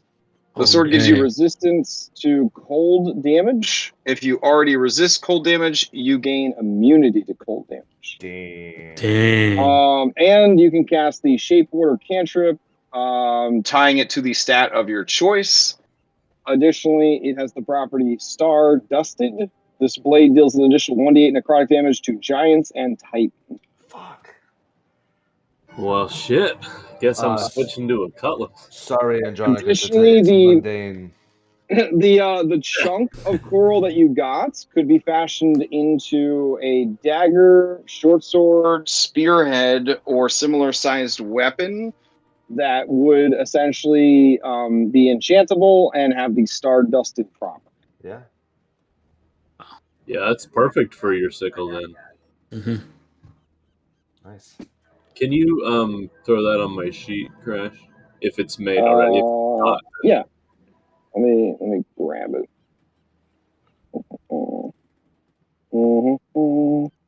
Pretty awesome cutlass that we just found randomly in the ocean. Insane. Yeah. It's almost like it was made for Andronicus. Yeah, like, so my swim speed is going to be 60 feet now. I'll be immune to cold damage. Yeah. Oh, good. This means you'll be really prepared to save my ass next time I get. I was going to say exact same thing. 0 points and dumped overboard. As we all know, Versi put this here, so we should definitely take the time to thank her for both Julian and Andronicus of having this wonderful boon. Really? I didn't know that. Thank you, Versi. So the weapon is going to look like it has a +3 to damage. That is because this is a cutlass from the Skull and Shackles game, where cutlasses were all 1d6 +1 damage. Okay. Yeah, but a cutlass is not a finesse weapon, which made most of the NPC pirates in the campaign very sad because they all wanted to use cutlasses, even though they weren't. Yeah, and that's really bad. Really, a cutlass is not that sucks. Yeah, it's very heavy. Yeah. While wielding this weapon, you can use this is a property of cutlasses. While wielding this weapon, you can use your reaction to increase your armor class against an incoming attack that you can see. Normally, it's only by 1, but since this is a +2 cutlass, it is by 3. Damn. This is not as good by any measure as a shield spell because it is against a single attack and it does burn your reaction to do it. But it is something That's pretty cool, though. It's a parry. Yeah. It's parry. Yeah. Or what is it? The defensive duelist or whatever feat kind of. Yeah. Yeah. But pre-patch, because with the patch that Crash did, it's kind of like shield in that parry is good for your entire round. Oh, that's true. Oh, but in this case, this one isn't. So. Yeah. Right. So do just that's good. Just do raw. Yeah. Yeah. Raw. Do you want the duel or the star dusted to always calculate, or do you just want to roll an extra d8 when it's appropriate? You can put it at the bottom as a separate thing, right? Well, that's what I mean. Like, Yeah. you always want to see what you could have had, or do you just want to roll that d8 when it's time? I'll just roll it when it's time. Okay. Let's see. That was a good find. And let me get you the actual art instead of the default coral, or not coral, the default sword. All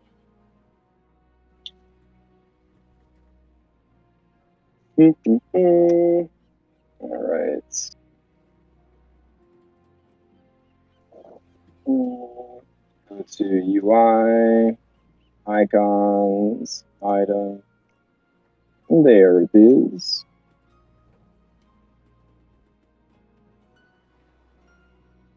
Okay. Cool, it should work. Let me drag it onto your sheet. Bloop. Did it add it successfully? It used to be if I wasn't on the inventory tab and I dragged an item on, it wouldn't actually add it. So when you do that, you have to like drag it like at the bottom of the like all right, favorites area. I'll drag it again. All right, there we go. It's in there now. Thank you. Mm-hmm. Okay, so that night, something boards your ship. It drifts up from the shadowy depths of the sea, and with a horrifying, menacing arm, it grabs hold of the hull of the Ultros and crawls out of the ocean, naked and hungry for air and for life. Would anybody be up on top of the boats at night, or does everybody sleep at night? I would probably go up there and look at the sky, and now that I have this like star rock. Oh, okay. So that is right the same day that you found the coral formation. So you're kind of like you're kind of examining it under the starlight, that kind of thing. Okay, Yeah. dope. According to Un Calendar, it is middle moon. What's that one called? The semi moon. I forgot the actual name for it, but I know what you're talking about. Yeah, me too. First quarter. There we go. According to this, it is the first quarter of the moon, and then full moon, and then last quarter. Okay, cool. So it's the first quarter of the moon, and you are on the ship. You're just kind of staring out at the stars. Night crew is sailing, that sort of thing. It's all people that nobody cares about. The night crew, they're just doing their thing. Maya, with your exceptional hearing, you hear this creature pulling itself up and then flopping onto the side of the ship. The creature is naked, and it looks over at you, and you recognize it. Oh no, Oren, is that you? Are you? Oren, as the salty sea air fills your lungs, the air coming in forces the water that was in your lungs out. You vomit forth gallons of seawater and a couple of sea critters, I guess, as well, and begin to heave fresh air into your body. Yeah, he kind of rolls over, just spewing salt water all over the deck. Gets his bearings a little bit, and then kind of glances up. He gives you a thumbs up and like a half smile, and then goes back to vomiting seawater. Now, Maya, you see that this strange patterning on his skin, it undulates and moves as if there are worms beneath the surface of his skin.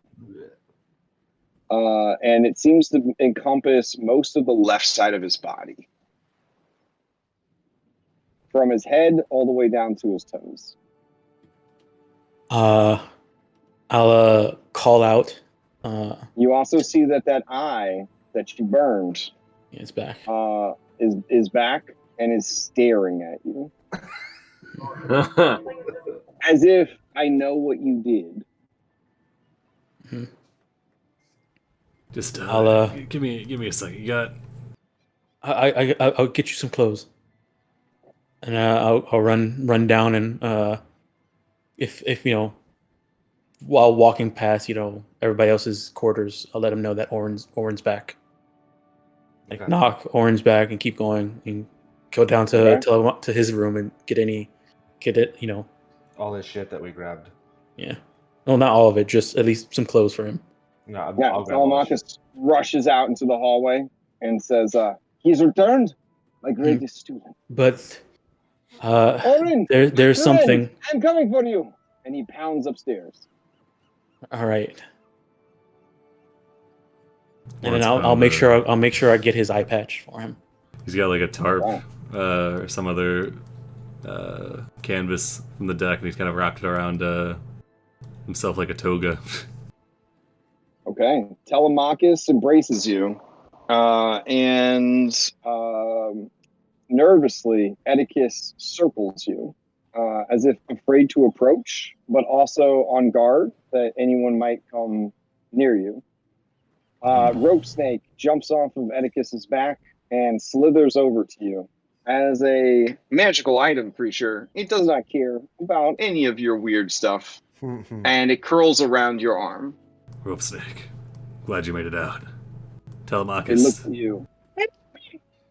it's good to see you. Did everyone make it? Telemachus wipes away tears and says, Oren, my greatest student, everyone survived. That's good. And the hand. Well, not everyone. There were some elephants that got smushed, and there was some cats, I think maybe a fish. The turtles were okay. They gave us a magic. That's good. The hand, is it restored? Yes, it went and dug into the ground. Hmm. Then Thylea's tree grew all sorts of plants for Maya. Then we went to the olive grove after we camped, and there was many beautiful olives. Then many of us went to the top of the mountain. We went to the Kentamane shrine. They took all of their Greek magical items. They put them there and got smooshed. And then the shield did not get smooshed.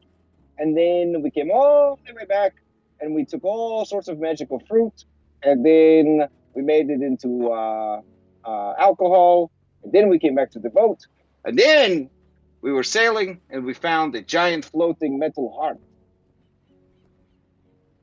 That's all you missed. Or nods, and then turns over the side of the rail and vomits seawater again. I comes back up, hands you your some clothes and your eye patch.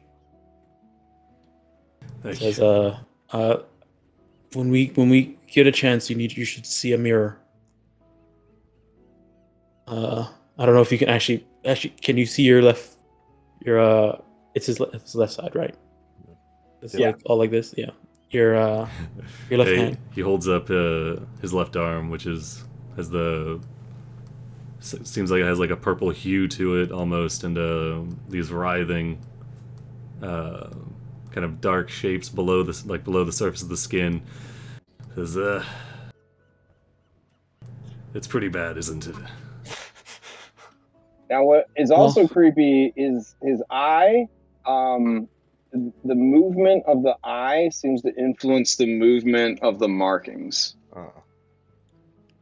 Yeah, he gets the eye patch and puts it on. Yeah. At this point, fuck. Maya says, well, we just have to make sure, and you have to promise me this, that you do whatever you can to not die anymore. You got it. I'll be honest. This last time was the furthest I've gone. How many days has it been? 6. 6. Well, since he died, I think it's been 3 or 4 days. Oh, okay. So we're not. We haven't. It hasn't been the. It was the first day of the night after leaving the island. Yeah. Okay. So I think we're at 4. Yeah, we're at 4. I lost track of time. It was hard to leave. Mm-hmm. Kind of stares past you, looking at the landscape and the stars. Corinna looks down at you, Oren, and says, when you are gone, do you remember? Do you remember the underworld? Bits and pieces.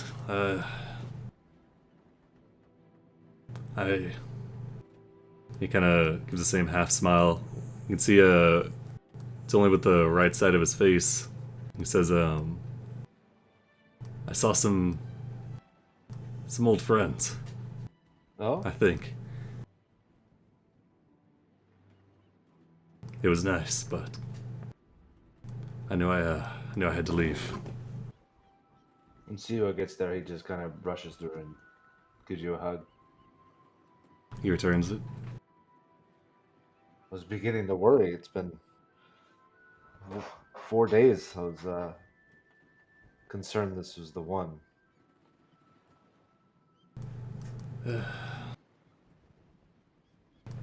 We're not done yet.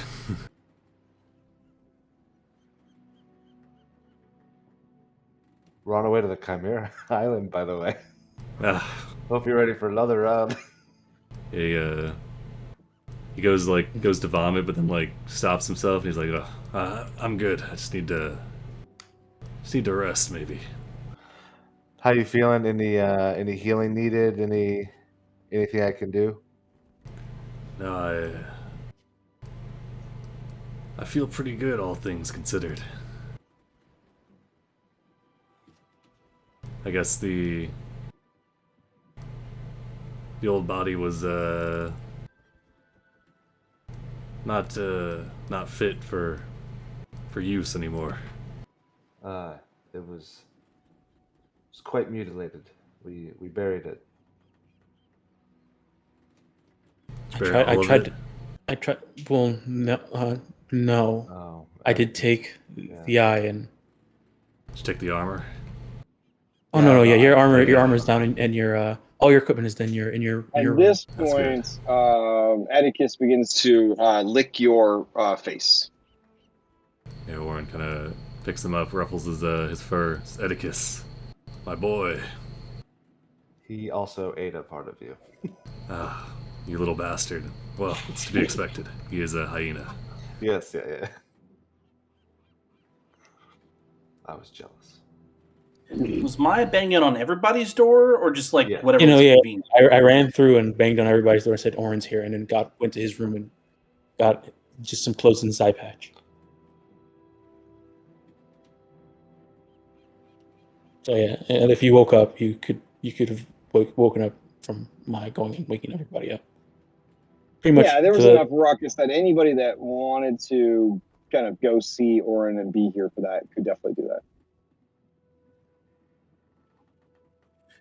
In that case, when Julian comes up on deck, he'll be bearing empty bowls and a jug of wine.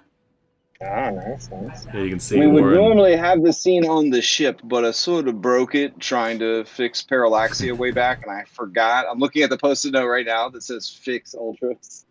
So yeah, as you emerge up onto the ship deck, you can see Warren's. He looks solid and whole aside from still missing right arm, but in the moonlight in the darkness you can see his left side kind of shifts slightly. Seems as if it's not all there, and there's also the obvious purple hue and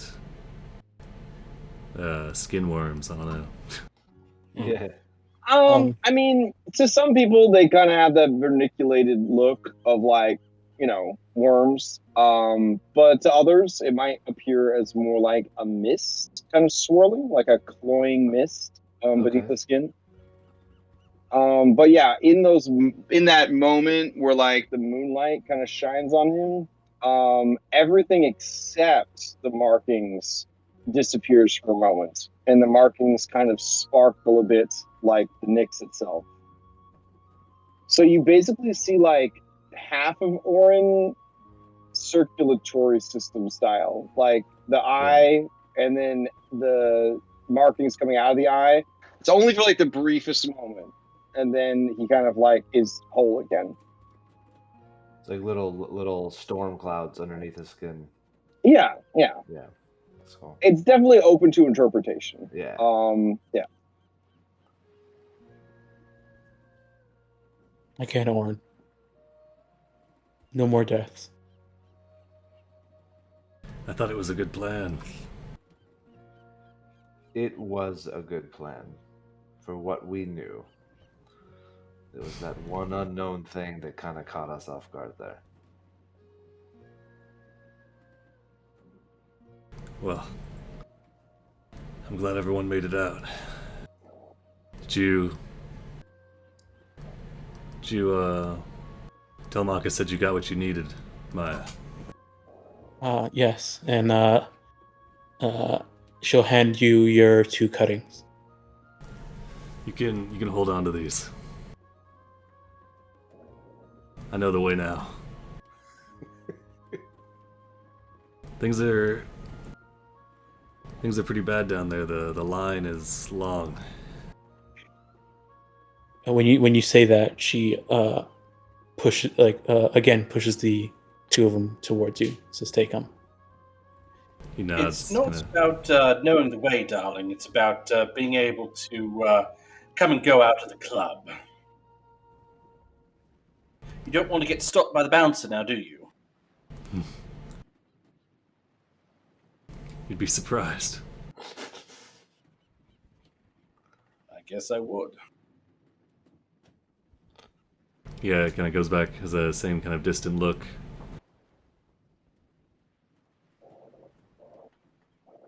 It's late then. Let's try and get some sleep. Okay.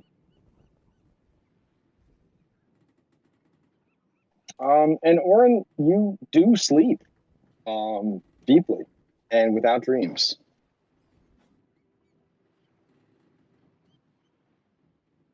Sivo does not sleep that night. Okay. Probably be in an area where I can see Oren's door. Then you see that Telemachus does not sleep either. Yeah. In fact, Telemachus has a weapon handy and watches Oren sleep. Yeah, before he goes to bed, he kind of takes account of all his gear, and he goes back and he has the same beat up chest that he brought from the that he kind of whenever we all first moved into the Ultros. Sivo probably would have seen him taking it down. It's got the same crest that was on his original shield. Yeah. And kind of is all beat up and looks like it's seen lots of years of travel. He opens it up and just kind of rummages around. He brings out a couple stone tablets, kind of running his fingers over them and just kind of looking at them during the night before he packs them back up and closes the chest, puts it away. If you watch, he's not really trying to conceal anything, so you can see like across the tablets are names.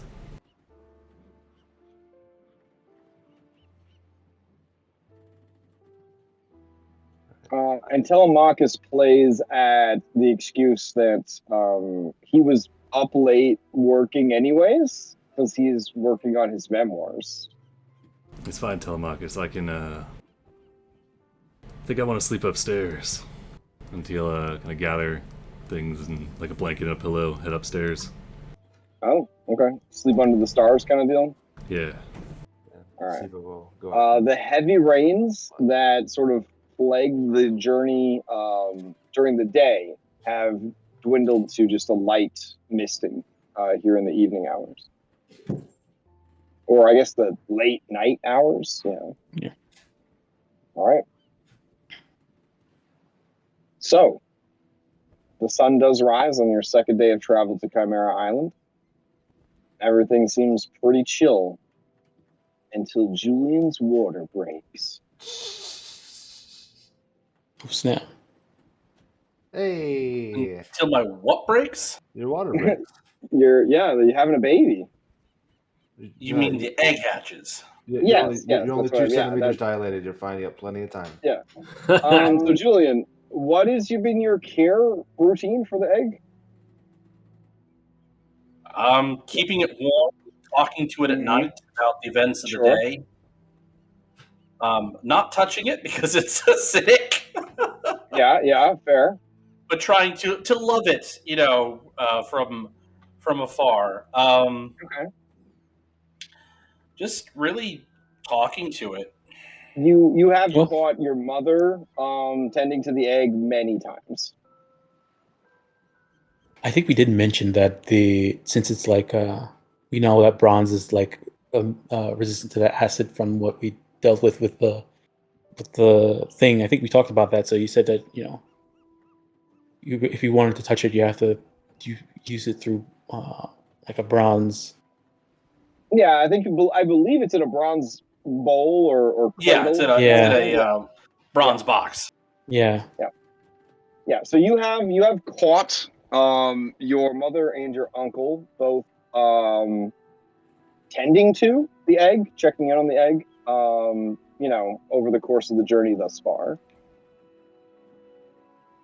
You are sort of like, I don't know what your daily routine is. I don't know how much rowing you do versus how much like, attaboy, you're doing great. Kind of motivational speaking to the rowers. Julian's going to do lots of attaboys.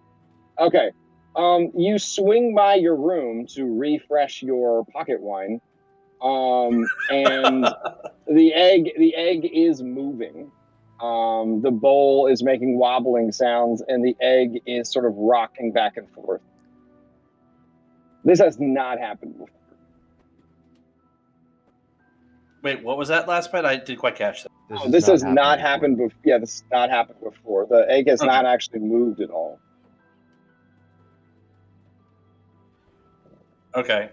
Seeing what's going on, Julian will stick his head back out into the corridors. Is anybody around? I mean, yeah, it's a crowded ass ship. You got 100 sailors plus your B team plus everyone else who is on the ship. So lots of people.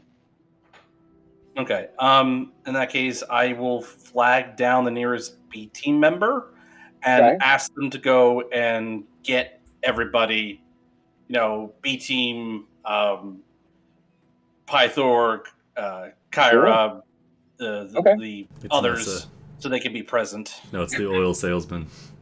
Yeah, so you alert the ship, and anyone who is interested could come. You turn your attention back to the room, and you see that there is a lime green light coming from inside the egg. And you start to hear the sizzle of acid. It is very like Geiger alien-esque egg, where it's like burning its way acid. out. Yeah, it's like burning its way out of the egg. Do you do anything? I put my face right up against it. No. Oh, what? Oh my god! All right. So no. It's like the one trope everybody does. Oh, this egg is opening. Let me go stick my face inside and look. I'm gonna put my face as close as possible so whatever comes out of the egg can see my face. All right. So what do you do though? Really? Not wanting to be burned, Julian will continue offering words of encouragement to the dragon and will use his mage hand to, help if it looks like it's getting stuck. Yeah. All right. So the egg starts to dissolve from the inside, and then when the top is looking very liquidy, you see a fucking tiny fist punch through, and then covered in melting egg shell and acid and whatever other is inside the egg. It's very gross looking. You see this claw like open wide and like grasp at the air, and then you see a second one punch its way out, and then grabbing either side of the egg, this creature pulls itself free from the egg. Hold on, that is not the right one. Just looking for the chest burster. I can't wonder what this dragon's personality is going to be. I'm a chicken hawk, and I hate chickens. Oh. Let's see. Go here. We're going to be the firecracker of the two. Yeah. Yeah. Yeah, it has the spiky hair. Yeah. Exactly. All right. Let's see if we can birth this thing again successfully. Oh my god. Driving me crazy here. All right, hold on.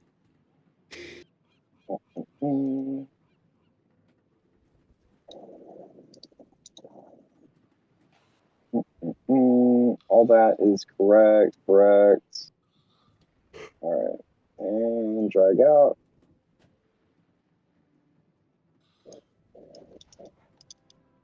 What a weird error to have. Okay. this little guy pops out. Aww. Yep, the firecracker of the two. It looks around and it opens its eyes, and they are a luminous green. And it looks right at you, and it says, "Julian, I presume." You presume correctly, little one. And then it sort of climbs out of the egg and shakes itself off like a dog, and acid goes everywhere. And where it lands, it kind of, dissolves shit. And then it fans its wings resplendently. Currently, it is about the size of a house cat. And it stretches. And it looks around and it says, "Hey, so what now?" Well, up till this point, our conversations have been a little one-sided, so I guess we get to know one another formally, and you get to meet the rest of the crew. By what name shall I be called? Well, guess it sort of depends on how you identify, darling. I identify as a badass. Good answer, good answer. More along the lines of, the typical naming conventions, whether you're boy dragon or a girl dragon, that sort of thing. That means nothing to me. I need a name that conveys what a badass I am.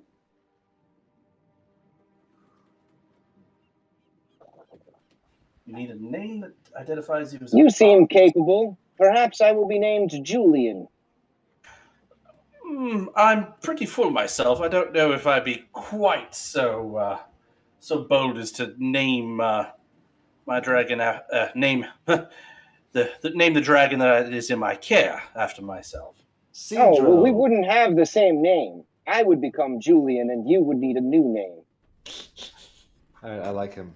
Interesting. Well, I think we're just going to keep things. You know what? We're going to go with Cadmus. Because you are a little cad, aren't you? Cadmus. All right. How do you spell that? Cadmus. N-U-S. Okay. All right. Teledracus, I think, would have been really good, Oren. I agree with you. You gotta save it for the middle name. Yeah.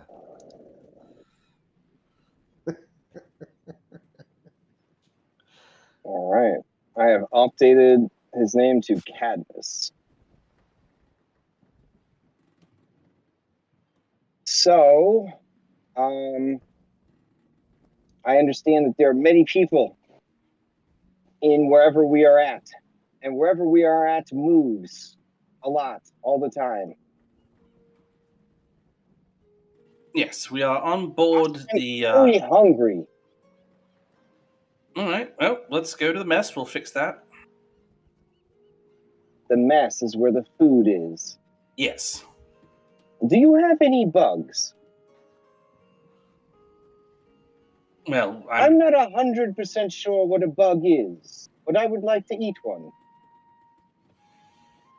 I'm sure we can make that happen. I mean, this is a ship after all. There are plenty of creepy crawly things about. Note to self, don't turn into a spider in front of Candace. All right. Well, do you want to fly or do you want to ride? I will fly until I don't want to fly anymore. Fair enough. All right. Well, which is surprisingly soon because he's just been born and he's burning calories like crazy and he's super hungry. So, he doesn't get very. Neither of you get very far because the whole hallway is full of onlookers. And Pythor and Kyra are both looking in awe, and they both say at the same time, "Baby." Does he have a name? Maya yells out from the back. This is Cadmus. Oh. Nice to meet you, Cadmus. Nice to meet you as well. Cadmus means badass in dragon. Oh, okay. That makes sense. Yes. And I mean like a cool guy, not a misbehaving donkey. Mm-hmm. In case there was any confusion. No, I've learned a lot from Kyra here, so I understand. This is Kyra. Mm-hmm. That's who taught me the word badass. Oh, that makes a lot of sense. Also, another acceptable response to how do you identify is a fucking threat. You can also go with that one. Oh, I like language that feels raw and uncontrolled. Andronicus, who's leaning back with Callius on his shoulder watching, says, "Well, you ready to be a big sister?" Callius, who is generally pretty reticent, looks over at Cadmus and looks at you and shakes their head down. That's fair. Well, ready or not, here we come. And we're going to go over to introduce ourselves. Okay, fair enough. As you approach, Cadmus puff out his chest and spread his wings. Callius is a bit larger than Cadmus, now the size of like a well-muscled tomcat, kind of approaching small dog territory at this point. And Cadmus is still, fresh-baked bread, kind of thing. And he is going to attempt to posture. Here comes his intimidation. It is a 6. Solid. All right. Callius will respond with a performance cold shoulder of 11. And you see Cadmus look very upset. They are going to attempt a deception. I don't care about your cold shoulder. It's very bad. They are obviously very upset that their intimidating display was not effective. I think they're going to get along really well. It's all right, boy. We'll work on that.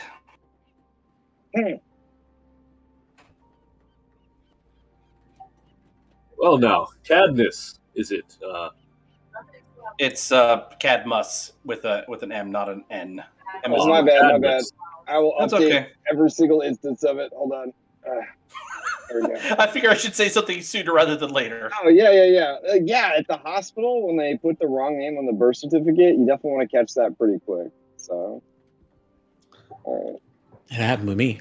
Before you get that social security. Really? Were you not actually named Dom originally? No, so they said Dominique is my name, but the person put Dominic.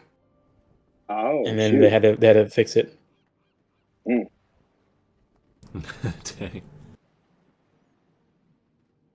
Yeah, mine was supposed to say Crashgem because my parents thought I was going to be like a really badass fitness coach. It just got all messed up. We just went with it. So,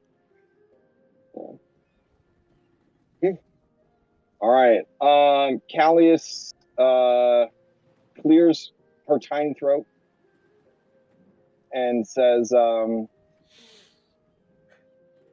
"Welcome to the Order of the Dragonlords, brother."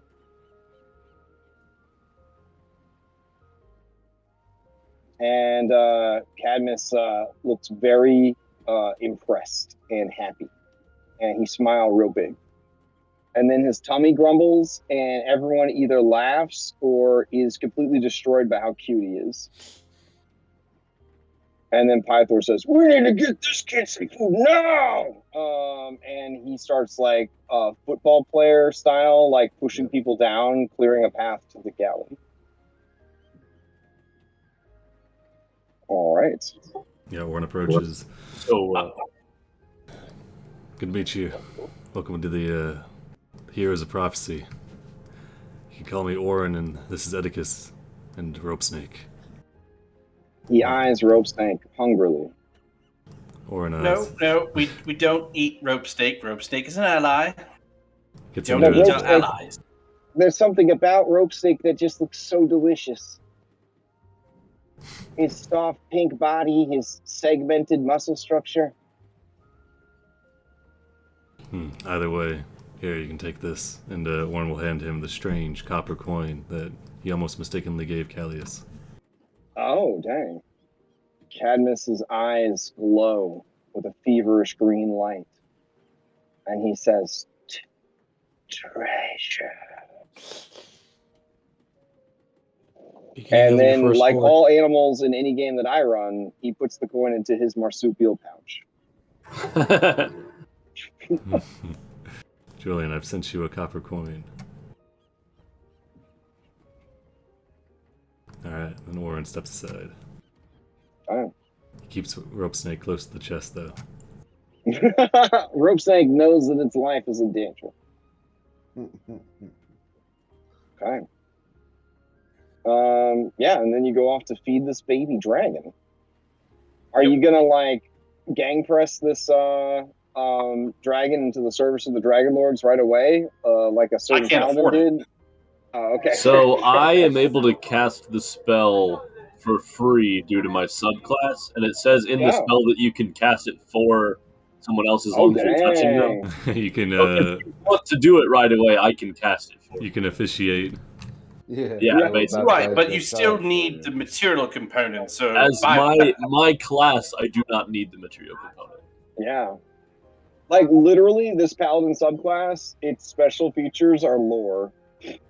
Like mechanically, there are many other stronger paladins, but this paladin in this campaign setting makes sense because all its powers are like lore based, essentially. Yeah, it's like if you wanted to start an order of Dragonlords, it's a good choice. Yeah, it's a good amazing. choice for yeah. Well, let's give it a minute, shall we? Yeah. But yeah, I wanted to while Cadmus was eating, I was gonna discuss that with Julian. Like Okay. whenever you feel the time is right, I can start the link between the two of you if that's something that you're looking for. Well, I've just become a father, so let's let him grow up a bit first. Yeah, Kyra puts her hand on your shoulder and says, we don't, no. Wait, does that You're mean not that Kyra's You're not, a grandmother? Let's not rush into things. You have a dragon ally. There's no babies here. There's no baby. A baby? But baby. I know, it's Yes, baby. you said so yourself. It's not grandbaby. It's just baby. And that baby can eat. You guys see that it has eaten about 7 times its body weight in shellfish, which it was convinced that shellfish are They're kind of like bugs. They're kind of like bugs of the sea. No, they are. Yeah. Yeah. So yeah, that seemed to make him very happy. So Probably will love a lobster. all right. Yeah. So Kyra pulls you aside, Julian, and she's going to stealth whisper to you some very important information. Anyone that wants to overhear it will have to overcome this mighty stealth check. If you don't want to hear, then you just pretend that your character didn't hear.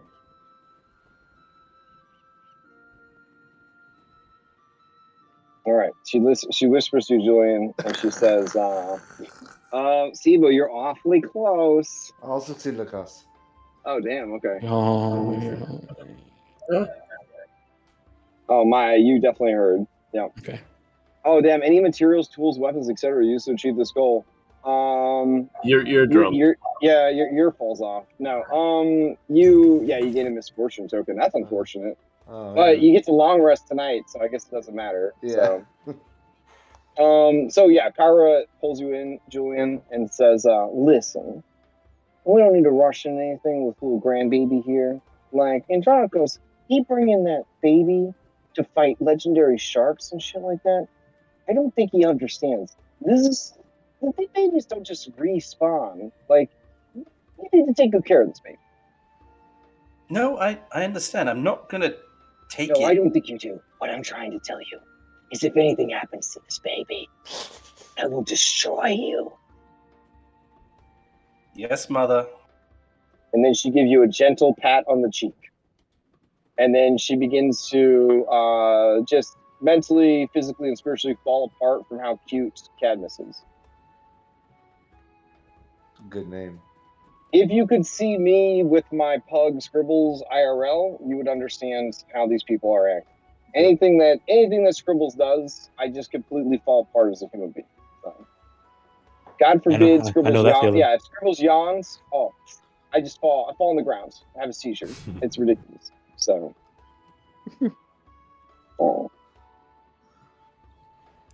On the opposite side of that, Sibo's pet is found. Wait, what's Sibo's pet? That tamed mimic that Orf sent for Christmas. Oh yeah. I've been ignoring because I was too small. Oh, did your mags and cheese supply suddenly drop off to nothing? So you've been ignoring it because you were afraid that if you activated it for any sort of roleplay, it would eat you. Is that what's been going on? When I was like 2 inches tall, yeah. Fair enough. Fair. That is fair. Yeah.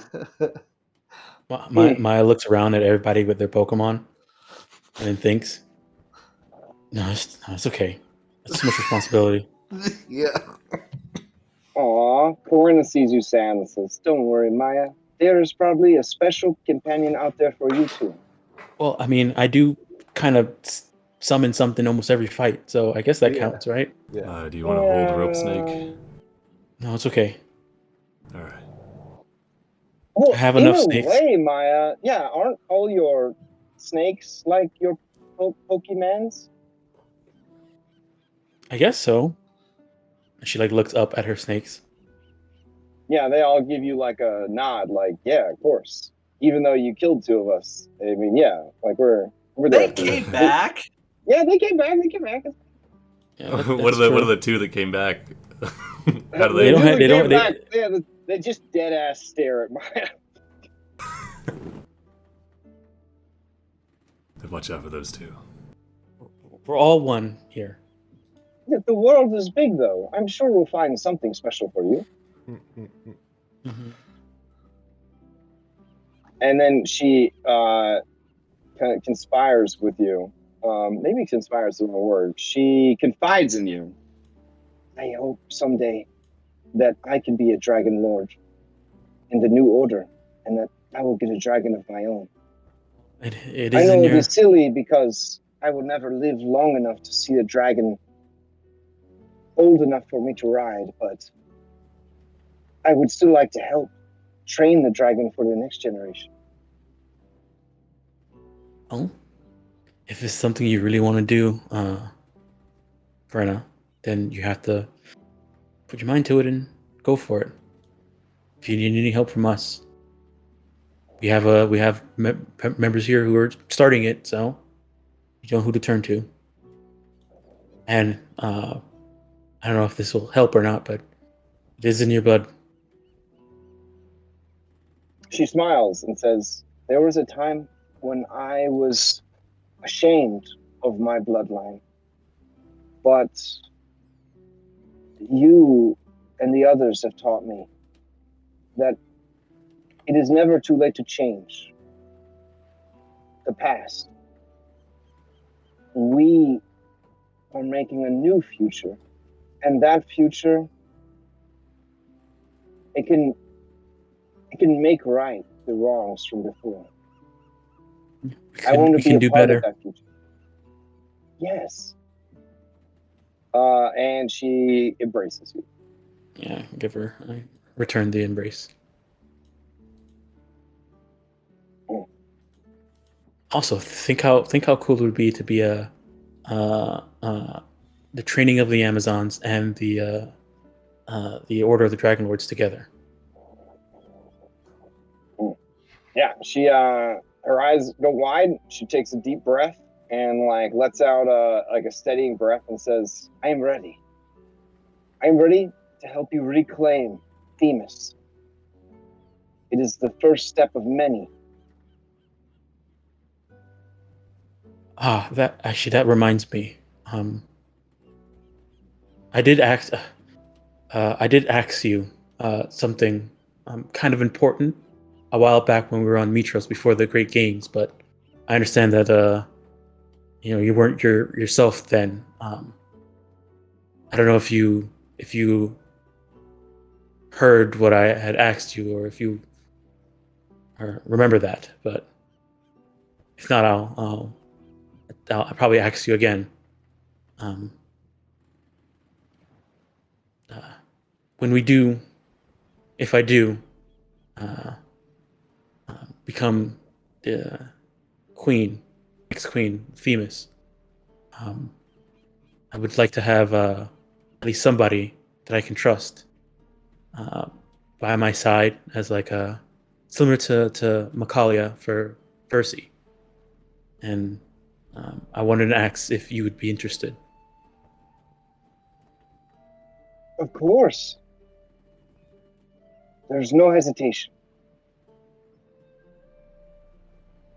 Well, that's good to know. Thank you. Hopefully this works out and it happens. Yeah, so Chandras rolls up, who's been conspicuously quiet during this adorable baby scene. And he says, yes, well, one step at a time then. Tomorrow we will reach Chimera Island. I have assembled all the information I have, and it will prove to be a very challenging endeavor. You should think hard about our approach and who you will bring with you to confront the Chimera Queen.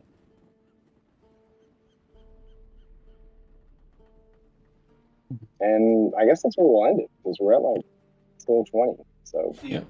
Oh, yeah. Nice. All right. So yeah, with Chimera Island on the horizon, I will give you this heads up. There are a lot of Chimera on Chimera Island. If you approach with your ship, there is a chance that the ship will just be attacked by a bunch of Chimera. While the ship itself will probably be fine, the squishy people that are easily carried off might not like that. So you may want to think about how best to approach the island. Also, keep in mind that the more Chimera that are aware that you are on the island, the harder you will have to fight to get to the Chimera Queen herself. So there's that aspect as well. And according to legend, the Chimera Queen can, with her song, summon any and all Chimera to her aid. So that's also a thing that may have to be planned around. So I'll just Who has give silence? I'll give you those snippets before we end tonight's session. Mm-hmm. Oof. All right. So real quick announcements. Dom ran a game and it was apparently very good. And then there's other games being run on the server, some Eberron games, stuff's going on. That's pretty cool. Maybe a Monster Hunter monthly game coming up from Dom. Mm-hmm. Okay. Probably at the end of this month, end of March. Fair enough. Keep an eye on the server for that. I'm going to start a monthly game in April. It will be on Saturdays, Saturday mornings Eastern time. We're not 100% sure which game it's going to be yet. So if you are interested in playing D&D on Saturday morning, I posted that info on the server. So there's a Google form to fill out to say which games of the 5 possible games you are interested in playing in, and if you're interested or not, et cetera, et cetera. I mean, I guess if you're not interested, just don't bother filling out the form. But if you wanted more information, you can at least check out the form. And then there still will be a one-shot for the Gothic Forward campaign setting, and that will probably be the last Saturday of March is what it's looking like, scheduling wise. So, and that's going to probably be an Eldritch horror investigation style adventure. So we'll see what happens with that. Yeah, and that's about all I got for now. Anybody else have any other announcements? Nope. I don't think so. Nothing here. Oh, Nothing here. all right, cool. Then, if you guys have any questions about anything, hit me up on Discord, and we will continue our adventures next week. All right, sounds good. All right. Have a All good right. night. Night, everybody. All right, everybody. Good night.